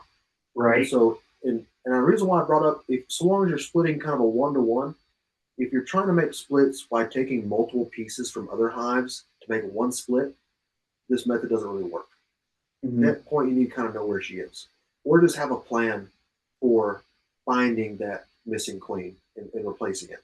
Yeah. But if you're one hive that's 2 boxes, and if both boxes have resources in it, it could be as simple as a true walkaway where you grab that top box, put it on the bottom, put a top of the old one, and walk away. Well, and I'll say this, a luxury that beginner beekeepers have, that ones, people with higher counts, we don't have, is time, right? And by using time to your advantage, it'll reveal. Yeah, waiting those few days will reveal it. Right. Now, on the flip side, when you only have 10 hives, splitting one of your hives in a 10 hive yard, that's 10% of your entire stock that you've now risked because you're trying to make another hive. Whereas if we make it, it's 1/300th. Yep. So we can recover a lot easier from a messed up split because we always have a frame of fresh eggs. So the split didn't take, they didn't make their own queen. If it was a true walkaway where they're making their own queen, I can put another frame of fresh eggs in and re-roll the dice. But if say you have a queen with you, you can let those bees. Again, this kind of, you got to have experience to do this, and you might not feel confident in the answer you get. But placing that caged queen and watching to see if they're trying to kill her or if they're just running around on her and real happy. Yeah. And knowing if they're mad or happy is what comes with experience. But if you want to be more technical, looking for those eggs or looking for those cups on that frame will tell you that. And so, with beekeeping, it's getting into it's expensive. Yeah. And especially, it can be very expensive. So it's hard to want to roll those dice and say, oh yeah, it might work. It might work all the way up until her mating flight, and then she never comes back because a bird ate her. And now did everything right, but she just didn't come back. What do you do? Well, then I'm taking a frame with more fresh eggs, shaking some more nurse bees in there, and rolling the dice again. Or at that point, I'm ordering a queen, and we're gonna make this work. Try to do it free, but I think I got to pay some money for a queen. But okay, so if I need to find that queen, right, and I've got a queen excluder, I can find her. Oh yeah, right? so yes, I showed her the trick with it's called a shakeout. Yeah. And so you take 2 empty boxes and you put a queen excluder between them, and you'll set up these 2 empty boxes beside the hive you're trying to split. And you simply take every single frame out of that hive that you're splitting and you're trying to find the queen. Let's just say instead of saying splitting, you're just trying to locate the queen. Mm-hmm. You shake every single frame into those 2 boxes with the queen excluder in between. And what's going to happen is that queen, after you've shaken out every frame, you've popped all the boxes and shaken the bees through the excluder, you've shaken everything. Everything. Frames, she's going boxes, to be the bottom board, whatever you have to shake. Whatever has bees on it, you shake into there. And what's going to happen is the queen will be in that box with the excluder because she Yeah. cannot fit through it. On top, because she can't go through the excluder. Right. And now you got a pile of bees. Right. You made a mess now. Well, is the pile of bees below the excluder or let's say in the box? And as bees pile up, I would suggest taking a bee brush and sweeping them onto your excluder. Don't let them hang on the sides of the box. You keep cycling them through and you will eventually see her. Well, now you got bees in that very bottom box through the excluder. If you place those two boxes with the excluder in front of your hive and you make a drawbridge, you can take a bottom board or even a stick and you put it at the front of your hive where it was, they'll all crawl back up into your hive, right? And you're not going to hurt them by shaking them and they end up on the ground, right? And, you stick all the frames back. The times in which we look for queens is one, when we're trying to kill her, or two, splitting. Yeah. Right. There's times of the year where it doesn't matter which box she's in, if we have to find her, and I've already pulled one frame out, and I've gone through it like a Rolodex, and she wasn't in the brood nest where she was supposed to be. I can't find her, and if I can't find her, I pass it on to him because he can find them like nobody's business. He can spot a dollar across the HEB parking lot. Okay, he has eyes, and so if he can't find her, then we break that out. We got to find this queen. We don't like her. She has a terrible brood pattern. She's producing bees that are too aggressive. This is an ag yard. I can't have aggressive bees here. Or this person that we're selling these bees to, they really really wanted it marked, and so I gotta find her. I can't make my split come back, and then it has fresh eggs. I know she's here. That's not good enough. I got to mark her. So let's stop what we're doing. It takes time, but if you're if you have fewer beehives, you can spend that time and do that. So it's a bottom board with it, or what I like to do is I like to put them on a top, so there's no entrance. The box goes on top of it, so it's just a box with a bottom excluder, another empty box. That empty box on top acts as your funnel. That way they're not spilling over the sides. They go through the screen. You now have the bees that shake and then immediately fly off. Those are foragers because they're used to flying. The bees that get stuck in the bottom will be predominantly nurse bees. Hence why to get them back in the hive, you either need to dump them back in, or if they got onto the ground, there's a lot of bees on the ground, put something they can crawl up back into the hive because they're not going to fly. They're going to be on the ground. And so you give them somewhere to walk back in, they'll smell it, you'll see them, they'll put their tails up in the air, and they'll start fanning their wings. That's that Nasanoff pheromone that say, hey, where am I? Where are you? They'll do that, they'll orient, and they'll start their march. And they'll march back into the hive. It's really cool. That's a really cool thing. Yeah. So it's a handy tool. Yeah. It's a great tool. Okay, so that led me into what I think is my last question. Something that I thought was so cool was that you were talking about like brood pattern in different lineages and what that opened my eyes to some things I hadn't thought about before. So when not all brood patterns are created equal, but a lot of the literature will tell you like you're looking for that football shape, you're looking for that eye shape. And so where I am, some of the brood is wall-to-wall brood, just the whole thing, right? And some of it is that rainbow shape. And so I was making the assumption because of some of the textbooks, like, well, we really want her to be laying in this pattern. And right, like you can see that she's going to have laid at a different time, so they're going to hatch at a different time, and you're not going to have everything hatch out at the same time. So you're playing with it a little bit, Roland. But what can you teach us about different lineages, different genetics, and brood pattern? So this is where I geek out. I love genetics, but go ahead. Yeah. Okay. So like, let's list some genetic lines that like to have full sheets of brood, right? Okay.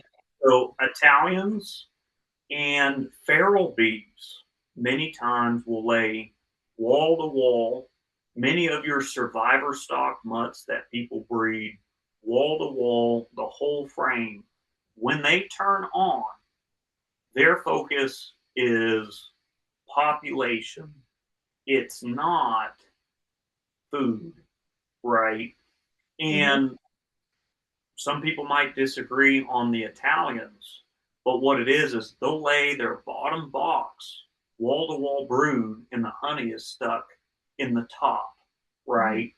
With feral bees, it's wall to wall brood, and the second they get a whiff of filling up their space, they're packing their bags and they're swarming, right? Yes.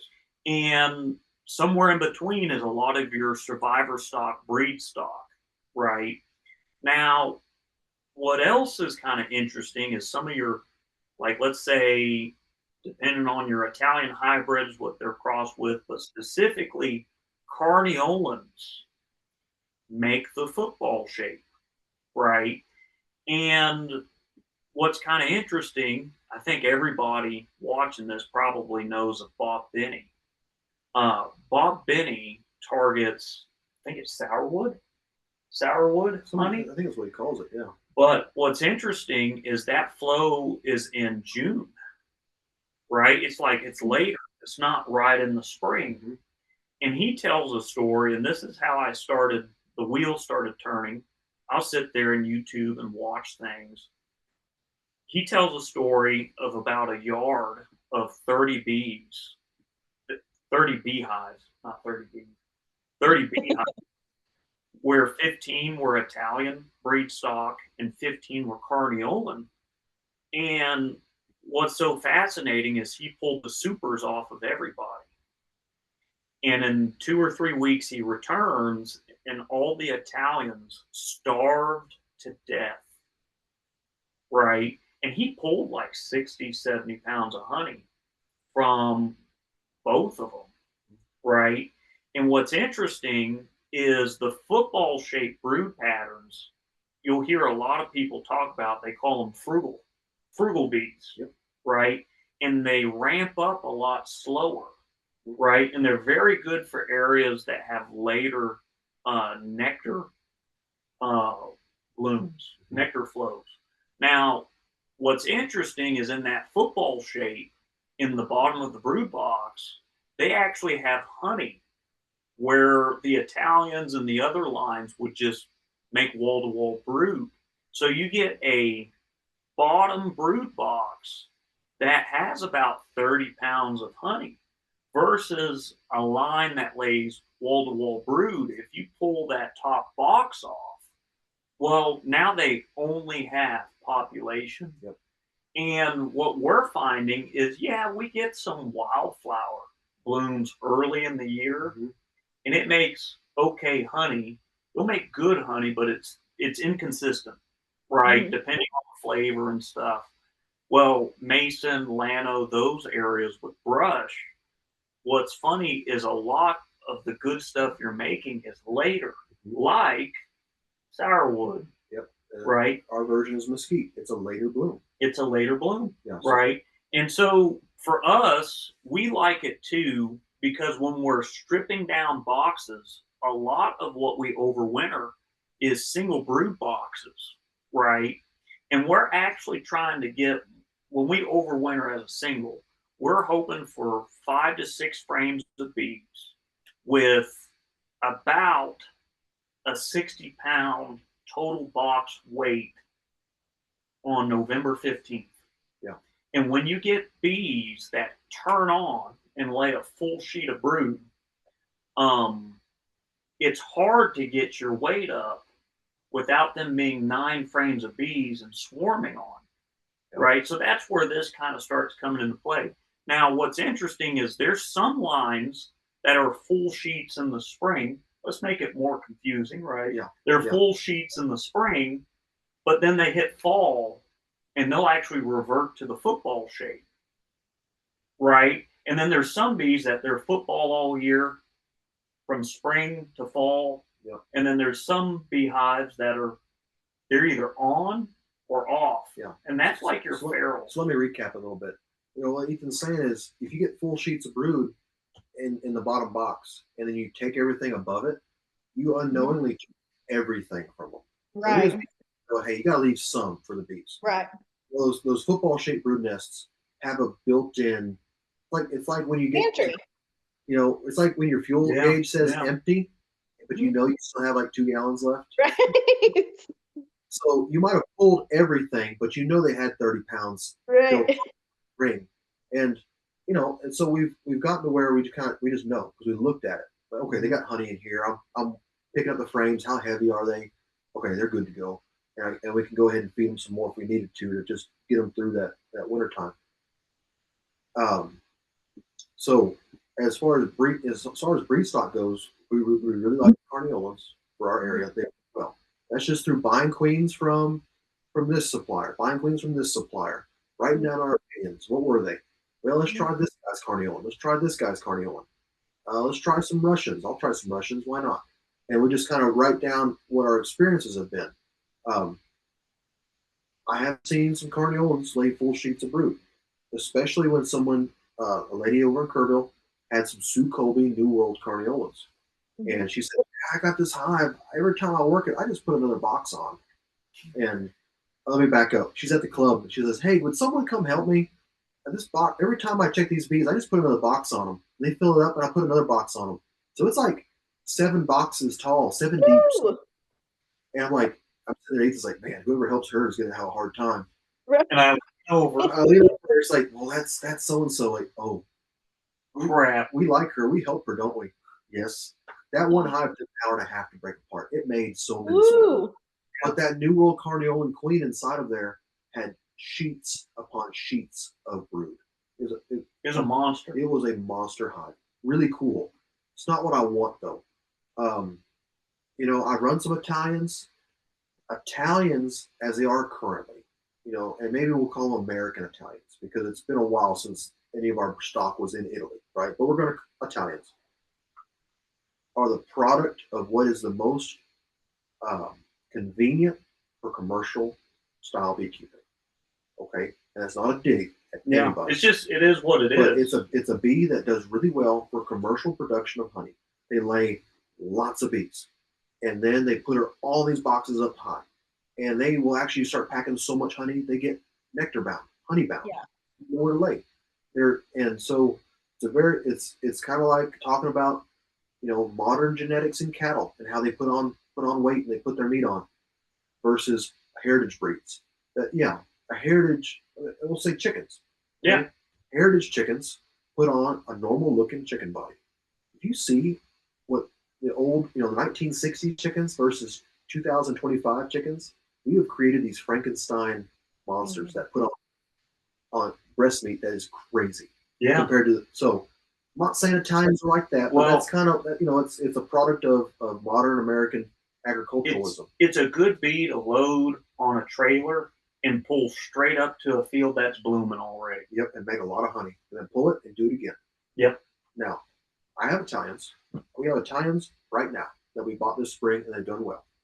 But I find myself liking those Carniolan hives more. And the bee that's my favorite is when we did all those cutouts, we had a ranking system on who was going to get to make, do grafts from, make queens from. And so that survivor stock that we got during COVID, we've kept those lines going. And my favorite bee has been crossing a Carniolan back once again to our native bees that we have around here, creating an F1 cross. That's a bee that has enough grit to where they get through summer just fine. They produce their brood similar to Carniolans. They're not as swarmy as the feral bees would be, but their temperament is better, and all around are just a good bee. It's a bee that I would sell to somebody and know they're not going to have a hard time with it, with their experience levels. They're not going to swarm too quick. But I'll say this: don't cross them once again. The F1 is as far as I'll go. You cross that queen back to feral bees, and that gets to be a little hot. So I wouldn't sell that to just anybody. It's a good bee. Yeah, it's a survivor. Our bees that routinely reach 4 deep boxes, and you got to understand, most of our boxes, they get a split before they're left alone, and boxes are added to it. Everyone's split at least once a year. At least once. Yeah. Our boxes, we'll have a few that get a 5th box, but they'll never seem to get that 5th box up and going. Our season ends before that happens. It ends.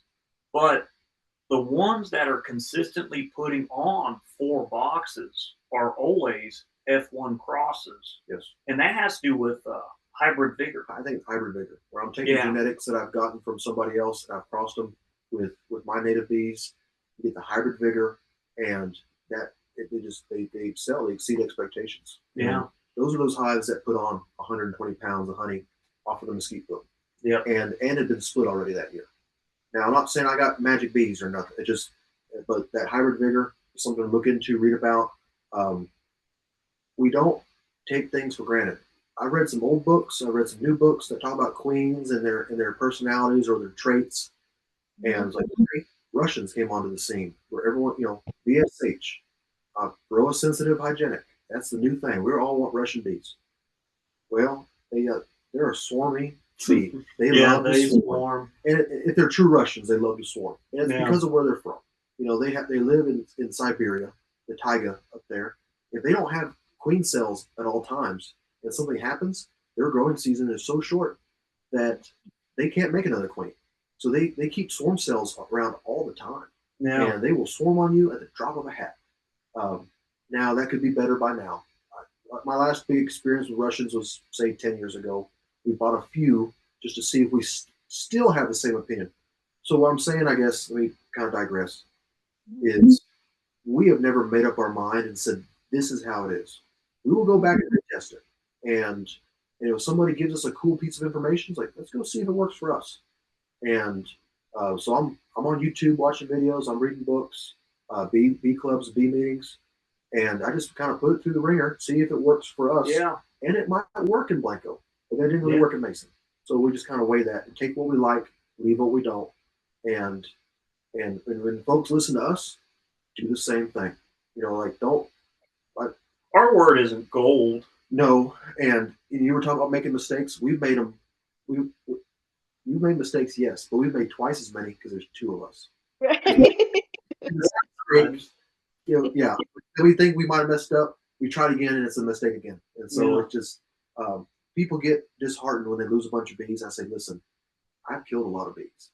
The one that really sticks out was when I had 5 personally away from what was at the ranch. And I was like, I'm going to buy 14 nukes. I got some money in my pocket. Didn't have any kids yet. I'm going to buy 14 nukes. They're all going to be these big old hives by summer. I ended that year, or the next spring when it came around, I think I had 7. I had started with 5. I bought 14. I had 7 total. And it was just a hard year. Yeah. Right now it hasn't rained here where we are in 6 weeks. It's been a hard fall. Yeah. Kind of repeating last year's fall. So we're waiting for some rain. Mm-hmm. But yeah, you learn as you go. Yeah. Don't be afraid to make mistakes. And I get it. You might take a hit and lose a bunch of money, and you're not in a position to buy those bees again and try again. Well, you don't have to, but maybe wait a year, you'll get the itch again. Take some time to read some books, try again in the spring, and say, like, well, I bought those 14. I did not go back and buy 14 more. What I did was I took the 7 that were left. I knew I had boxes that were empty. I took care of my wax, made sure wax moths didn't get to it, and I started splitting into those boxes. I said, you know what? If I can fill these boxes again on my own, in the meantime, I'm going to learn how to take care of them. And so that's something too I'll say is if you plan on growing your operation, and we never had the option to buy our bees because we just didn't have that kind of capital, but there's something to be said about naturally splitting up to a number, because in the meantime you're learning how to control that beast, because 50 hives versus 100, that's a different personal schedule of where I need to be. Yep. And now with 300, where I have to be and when is not controlled by me. It's now controlled by the bees. Because you got the same amount of time, and now trying to cut it in 50 pieces. It's now 100 pieces. Yep. And the game is, okay, if I'm successful, I got to be able to calculate their growth. And if I'm not, how do I do damage control? Yes. Right. You'll learn better damage control when things go wrong, when things are going really, really good.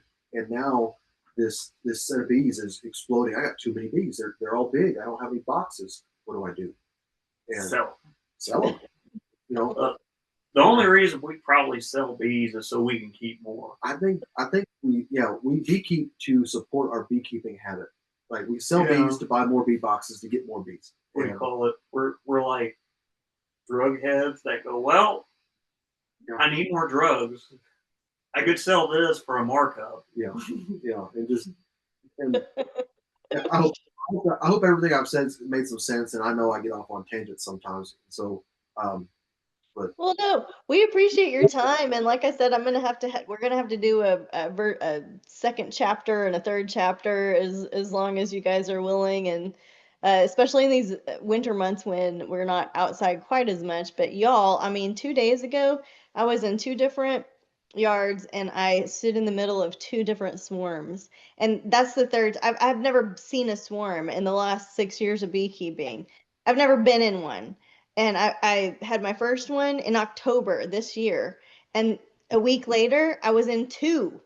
So, yes, it's like what I think this podcast or this like legacy interviewing is so special is that, especially like when you're looking at the birds and the weather forecasts and all of the things that you guys are looking at and observing nature and being part of something that's much bigger than just beekeeping, but an entire ecosystem, an entire regenerative agricultural approach, an entire soil health revival. It's just so cool to get everybody's perspective, and then also just even for the non-beekeepers, right? The non-beekeepers that watch this, they get a feeling of just that entire ecosystem of life of our foodway systems.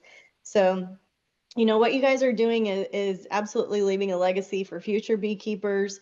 I appreciate you guys. I look forward to learning more from you. And I know that right now there's not a website to go to, but if you guys want to find Ethan and Forrest, you can go on Facebook right now. There's a Howdy Honey page. And So, and you can watch them. They put up different tips. They put up different what they're doing for their sales, and that's the best place to find them right now. I want to save next time. I've got some charts here that we've been working on together that I want to yeah, save for next time. Always drawing, and I just want to also recommend your honey because it's delicious. I love, even within one frame, the different. I don't know. It's kind of dark here now outside, but the different colors, the different terroir, the different minerals in the soil that create different color and texture and flavor. Honey tells the story of place, and you guys are doing that with your brotherhood, with your history, with your future. And so it's much more than just a jar of what happened last year, right? It's something that built upon generations and generations and generations. So I love hearing you guys talk about your Opa and your dad and the other beekeepers in the area and why, like the history of the area. Um, we live in a transitory society. You could move anywhere you want if you're realistic about it, but you're choosing to stay there where your roots are and build upon the ecosystem, and you're impacting the soil health and the foodways in such a large scale way that I think is often just overlooked, or I don't know what the right way to say that is, but yeah, I not love. noticed. It goes Huh? unnoticed. It's so subtle that it kind of goes unnoticed. And Yeah. Yeah, it and we goes unnoticed. And there's all of your techniques that you've learned for your area. Maybe they work for the entire state of Texas. Maybe they work east and west. Maybe they've inspired somebody to think like, oh yeah, I could make some equipment that works better for me than this standardized approach. And just to kind of think like the bees and really have this just natural approach to your place. So that's what I love about these interviews. Anything else you want to leave the folks watching in closing for this round? for this round, let's do nature signs. Just a few of the ones we watch. Yeah. Yeah, okay. Yeah. We talked about it earlier. If people watch this whole thing, they remember from the beginning of the talk.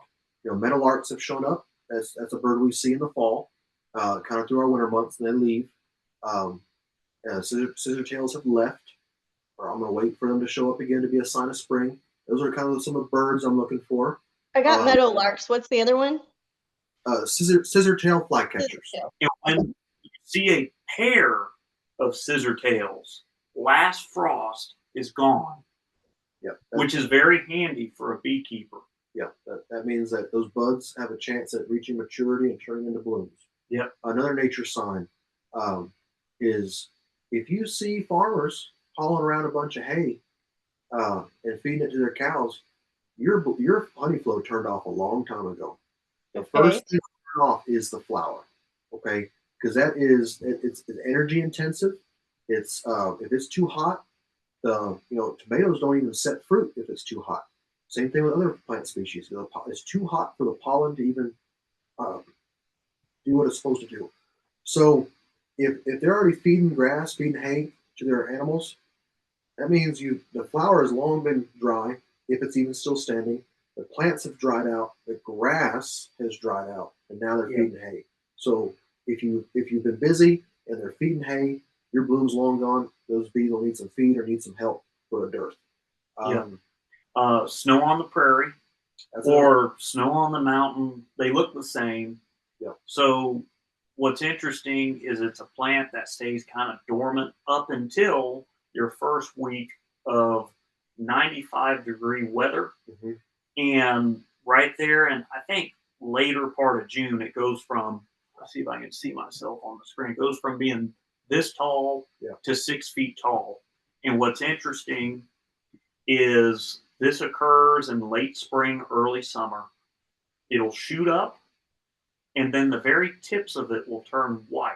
Yes. And when that happens, at least in our area, everything is going to go dry as a bone in 3 weeks.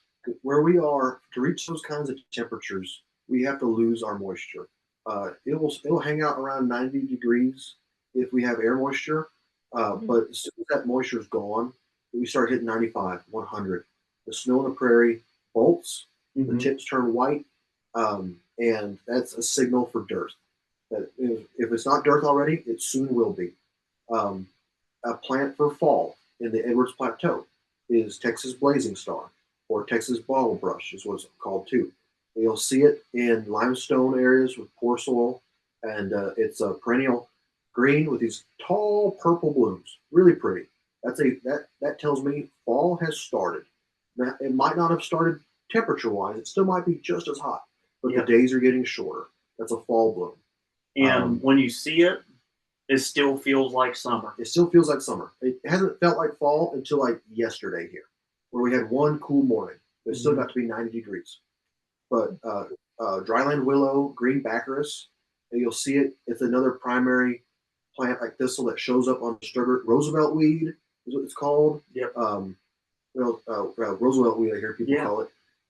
It gets these big old bushy plumes this time of year. That's another bloom that happens in the fall. Spring blooms, around for us, the very first blooms can show up Valentine's Day, and I'm looking for mesquite and not mesquite. Sorry, on the mesquite, mistletoe. I'm seeing mistletoe. It should have bloomed. Yep. Agarita should be blooming. In town, I'm looking for henbit and chickweed, which are those little bitty frilly with purple flowers you see in your yard. I'm looking for dandelions. Those come up too. Yep. So I'm trying to think. You hopped around a bit. Another sign that fall is starting to turn. Y'all guys know what a praying mantis is. Yeah, of course. Right. They'll actually go from green to tan throughout the fall. Right.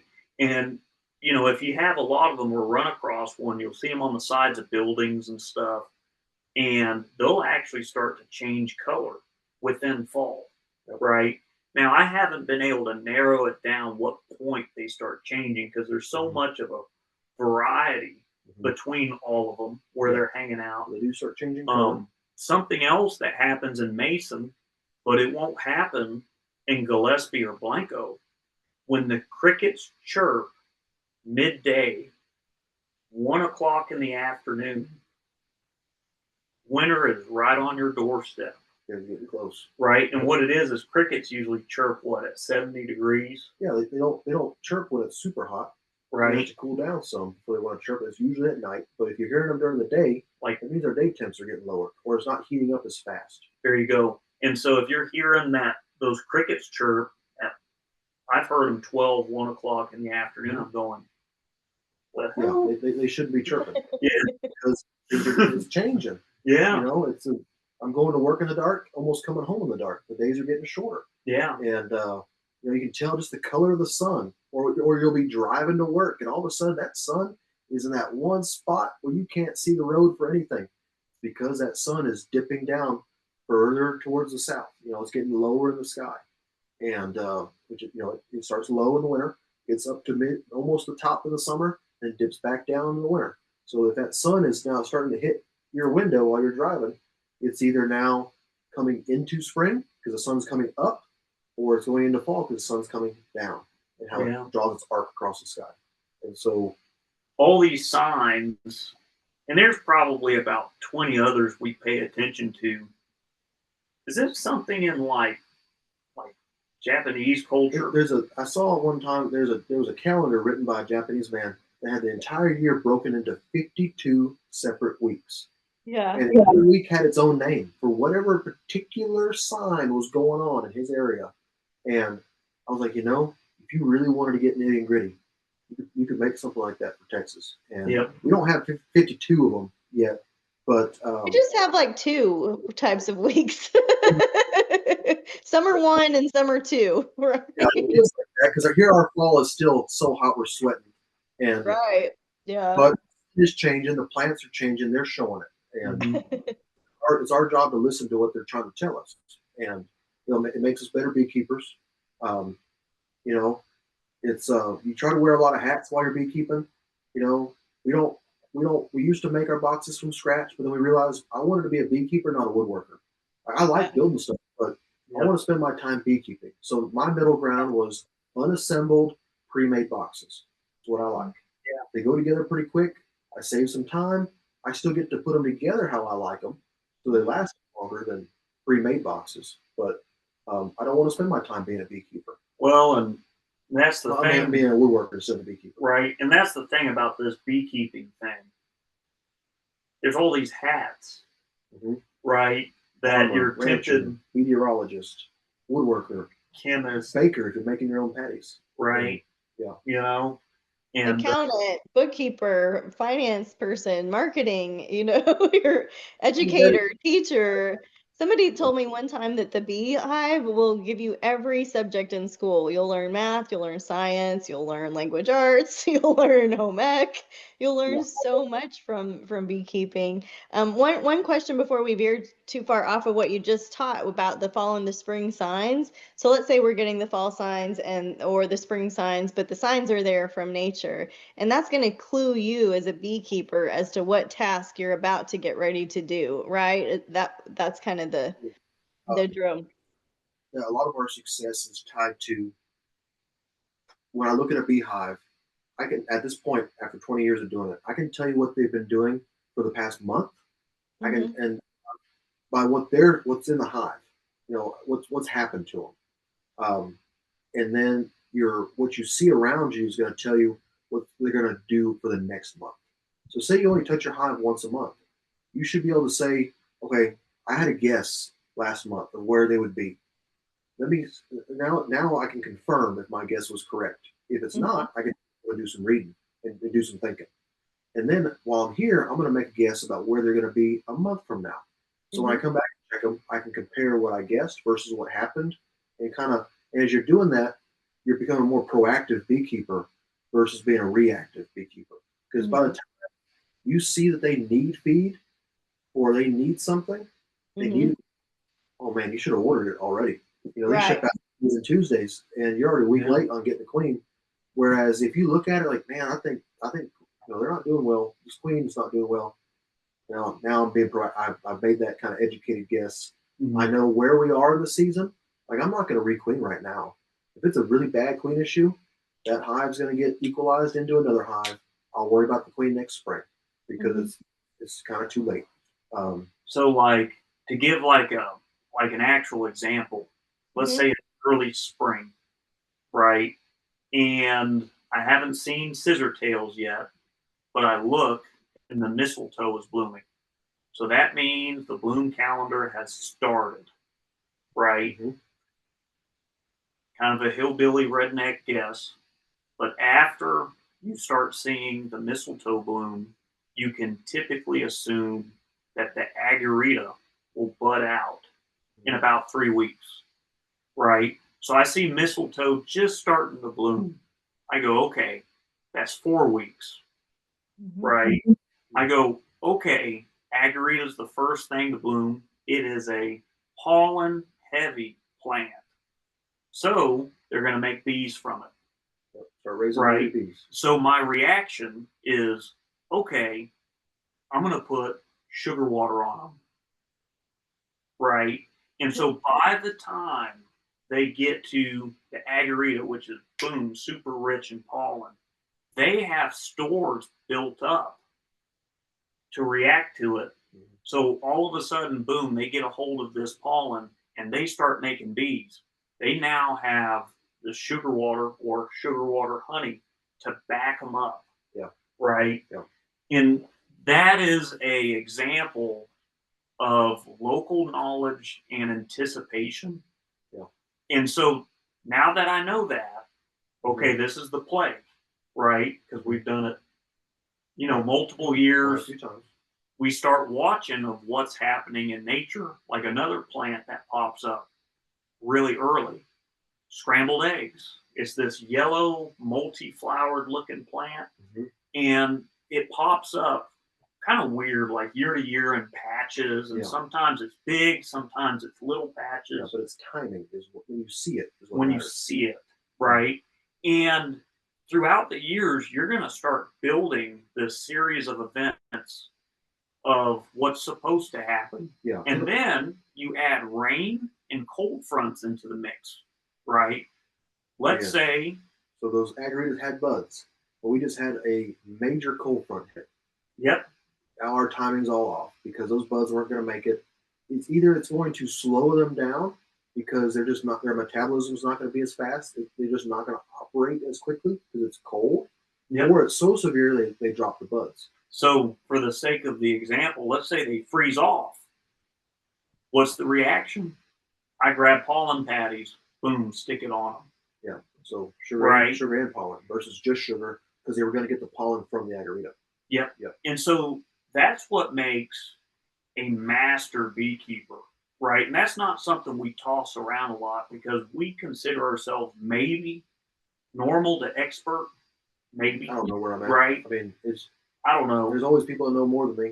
So That's it's like, it. am I ever really going to be the master? Probably not. There's always a Right. master plus. And so, but that ability, like when it comes to like key abilities of a master beekeeper, is anticipation. Yeah. And if you master anticipation, that's when you start looking at people who run 100, 200, 300, 400 hives. Yes. Because then they can touch 400 hives in 5 to 6 weeks. Yep. And only have to go Yeah. see them once a month. Yeah. And so, yeah, that's where we're learning a lot right now is, okay, I have the same amount of free time as I did when I had 50 hives. And it was cut into 50 pieces per hive. And now it's 300 little pieces because there's more beehives. So what happened? Either I don't have any free time left because I'm using it all on bees, or I've gotten quicker. I've gotten better. I'm not spending as much time on them because I know where they were, I know where they're at, and I know where they're going to be. Yep. But unfortunately, unless you go and beekeep right next to us, our little chart, if we wrote it all out, wouldn't be a copy and paste deal. It's going to Yeah. change by growing zone, elevation. There's microclimates that make it even more complicated. Some yards are little microclimates in a bottom or on a hilltop. Yeah. So I gotta say it's more of a gut thing, where I'm looking at a lot of different sources of information. The last month's rainfall, projected 3-week forecast, what the weather is right now. Also, just get out and go look at them. Like when we're beekeeping, and we're just trying to look at spring buildup, trying to figure out when it's actually going to start. I'm stopping on the side of the road, And I get out and I grab that mesquite branch. I'm looking at it. I'm grabbing that agarita. I'm looking at it. Do I see bugs? Yeah. And then I stop and say, where am I? Okay, I'm in this county. I'm kind of high up. I don't have any bee yards around here, but that's what it's doing here. Then I'm driving over to Lano, or I'm in Mason or Blanco. And I'm gathering little bits of information to kind of make this broad map. And I make my guesses from that. And it's very handy because he works for textile. I do a lot of driving. I drive a lot, and so I'm all of our counties. And so Ethan gets pictures from me. I'll be out on a job, working on the road. Hey, Texas blazing stars blooming in Blanco. I send him a picture. Yep. There's our sign. Or, hey, have you seen scissortails yet? Well, Yep. no, not at the ranch. Well, I'm seeing them over in Mason because I know Mason gets a little warmer, a little quicker. So it's like the meadowlarks today. Hey, we saw them. We're in fall official. You know. So with one hive, 10 hives, or however many hives, start looking at those little things, and then just make some guesses, confirm them, or throw them out because it didn't work, and see what sticks, and start building your own little calendar and what works for you. Because most people are beekeeping reactionally, Mhm. right? Yeah. And why wouldn't they if they don't have a teacher and nobody's showing them? Because you have to react about what you see. Right. You can't be proactive until you have more experience. Unfortunately, that's why I'm saying that you can't just. It's something that's only gained through time, unless you have a teacher that knows your area really well already. Right. Yes. So here's my plug for local bee clubs and local groups and finding mentors. That's very important. Mhm. I don't know why we went back at 125 highs. Like, man, we need a mentor. This is kicking our butt. Well, we found out we were the mentor because we had more Yeah. highs than anyone else that was there. And I'm like, oh, understood. And so luckily we've been able to call Mr. Dewey Fain is still alive. He's in his 80s now. And so we get to talk to him sometimes on the phone, ask him some questions that only we would ask him because we're kind of almost where he was. And we reached out. We've had to kind of expand who we talk to on the internet and via phone to find guys and girls that are at our number level because they have problems that only we're going to have at 300. Right. Guys that have 1,000 don't have that problem anymore because of equipment or this method or this buying power. Well, what do you do when you can only afford 100 boxes at a time? So you can't buy enough to get a really good deal, but you're getting a better deal than you were, but now you're paying freight, which kind of negates that whole deal you had by buying in bulk. Okay, I got to go talk to somebody who's buying at that level, see what they do. And so we're finding as we get bigger that little 9-year-old Forrest would be so impressed that 30-year-old Forrest has this many beehives. So I got to remember where I started to where I am now. But now I look up and say, man, that guy has 3,000. What's that like? I can't imagine it because I don't have that. Y'all got to get Mr. Fain over and let's do another episode with him. You think you can make the invite? If he feels like it, because he only does what he feels like doing these days. Well, that's great. One question I get asked a lot in the newer groups is, well, what do I plant for bees? And like, what do I plant? And my big joke is mesquite. And people hate that answer. But in addition to the mesquite, one of my wise mentors when I first got started, he said, if you'll throw vetch or something on the side of the road, he said, you're golden because nobody's mowing it. And I thought that was the cows aren't eating it, the goats aren't eating it, nobody's mowing the bar ditches. And so I thought that was a funny trick. But if you could tell people what to plant, what would you tell them? What to plant? It's funny that you bring up that throwing the vetch out because an old neighbor, a rancher of ours here, whenever he found a spot that the hogs had disturbed, he kept grass on the back of his UTV, and as soon as he found all the hogs have been tilling it up, he just throw grass seed in. It's like they're doing it for free. I'll just spread seed, and then I'll spread seed over there, and eventually it'll all mix together. It's like, man, that's going to save some time. But as far as planting, I'm a big proponent for mesquite. It's a plant that has a bad rap. But it has a lot of strong pursuits. An issue we deal with a lot right here at our ranch is the oak wilt is so prominent. We're losing a lot of our oaks, and we don't any spot where a white oak species would grow. There's already one there. We don't have deep soil, so that live oak, losing those live oaks, it wasn't so much a bee plant, but now we have a chance to kind of promote trees that will help our bees, Yeah. And so seed's a big one. But my absolute favorite plant that I wish was everywhere is whitebrush. Okay. Yeah. Bee Best. brush. It's the best. It makes Brush. great honey. It's good animal cover. It produces, it's helps shade the soil to help prevent soil compaction and from the ground getting cooked and you're losing your biome in the soil. When it's real thick, I know landowners don't like it because it forms these mottes where at chest high you can't even walk through it. But get down low and look at the tunnels that the wildlife have made through this bee brush. Mhm. So that's the type of plant that's going to be good for your bird species. Yeah. So it's cover for quail, it's cover for rabbits, and cover for all these animals. And something that kind of is not beekeeping specific, but after the freeze, we had a lot of limbs down. We piled them up, left the piles. We're seeing a return of all of our cottontails, our jackrabbits, our armadillos, all these animals that were just not around when we were a kid. But now they have somewhere to live. The kind of the feral blackberry brambles, letting those grow up, gives those rabbits something to eat in the wintertime. And it's not selfless, because if there's more rabbits, the coyotes don't eat our sheep. Because there's a little bit of a selfish thing. It's like if there's more prey animals other than our sheep, then the coyotes might, go eat those and not come eat our sheep. Oh my gosh, we get a bunch of dogs dropped off where we are, and we were leaving dog food out, what I thought was for the dogs, and I went out one morning and we were feeding dog food to the coyotes out there. They had come all the way up to the house to be like, "Hey, we got a better deal up here." Okay, A very shiny coat with all that nice name brand food. yeah, yeah, I was giving them the good protein.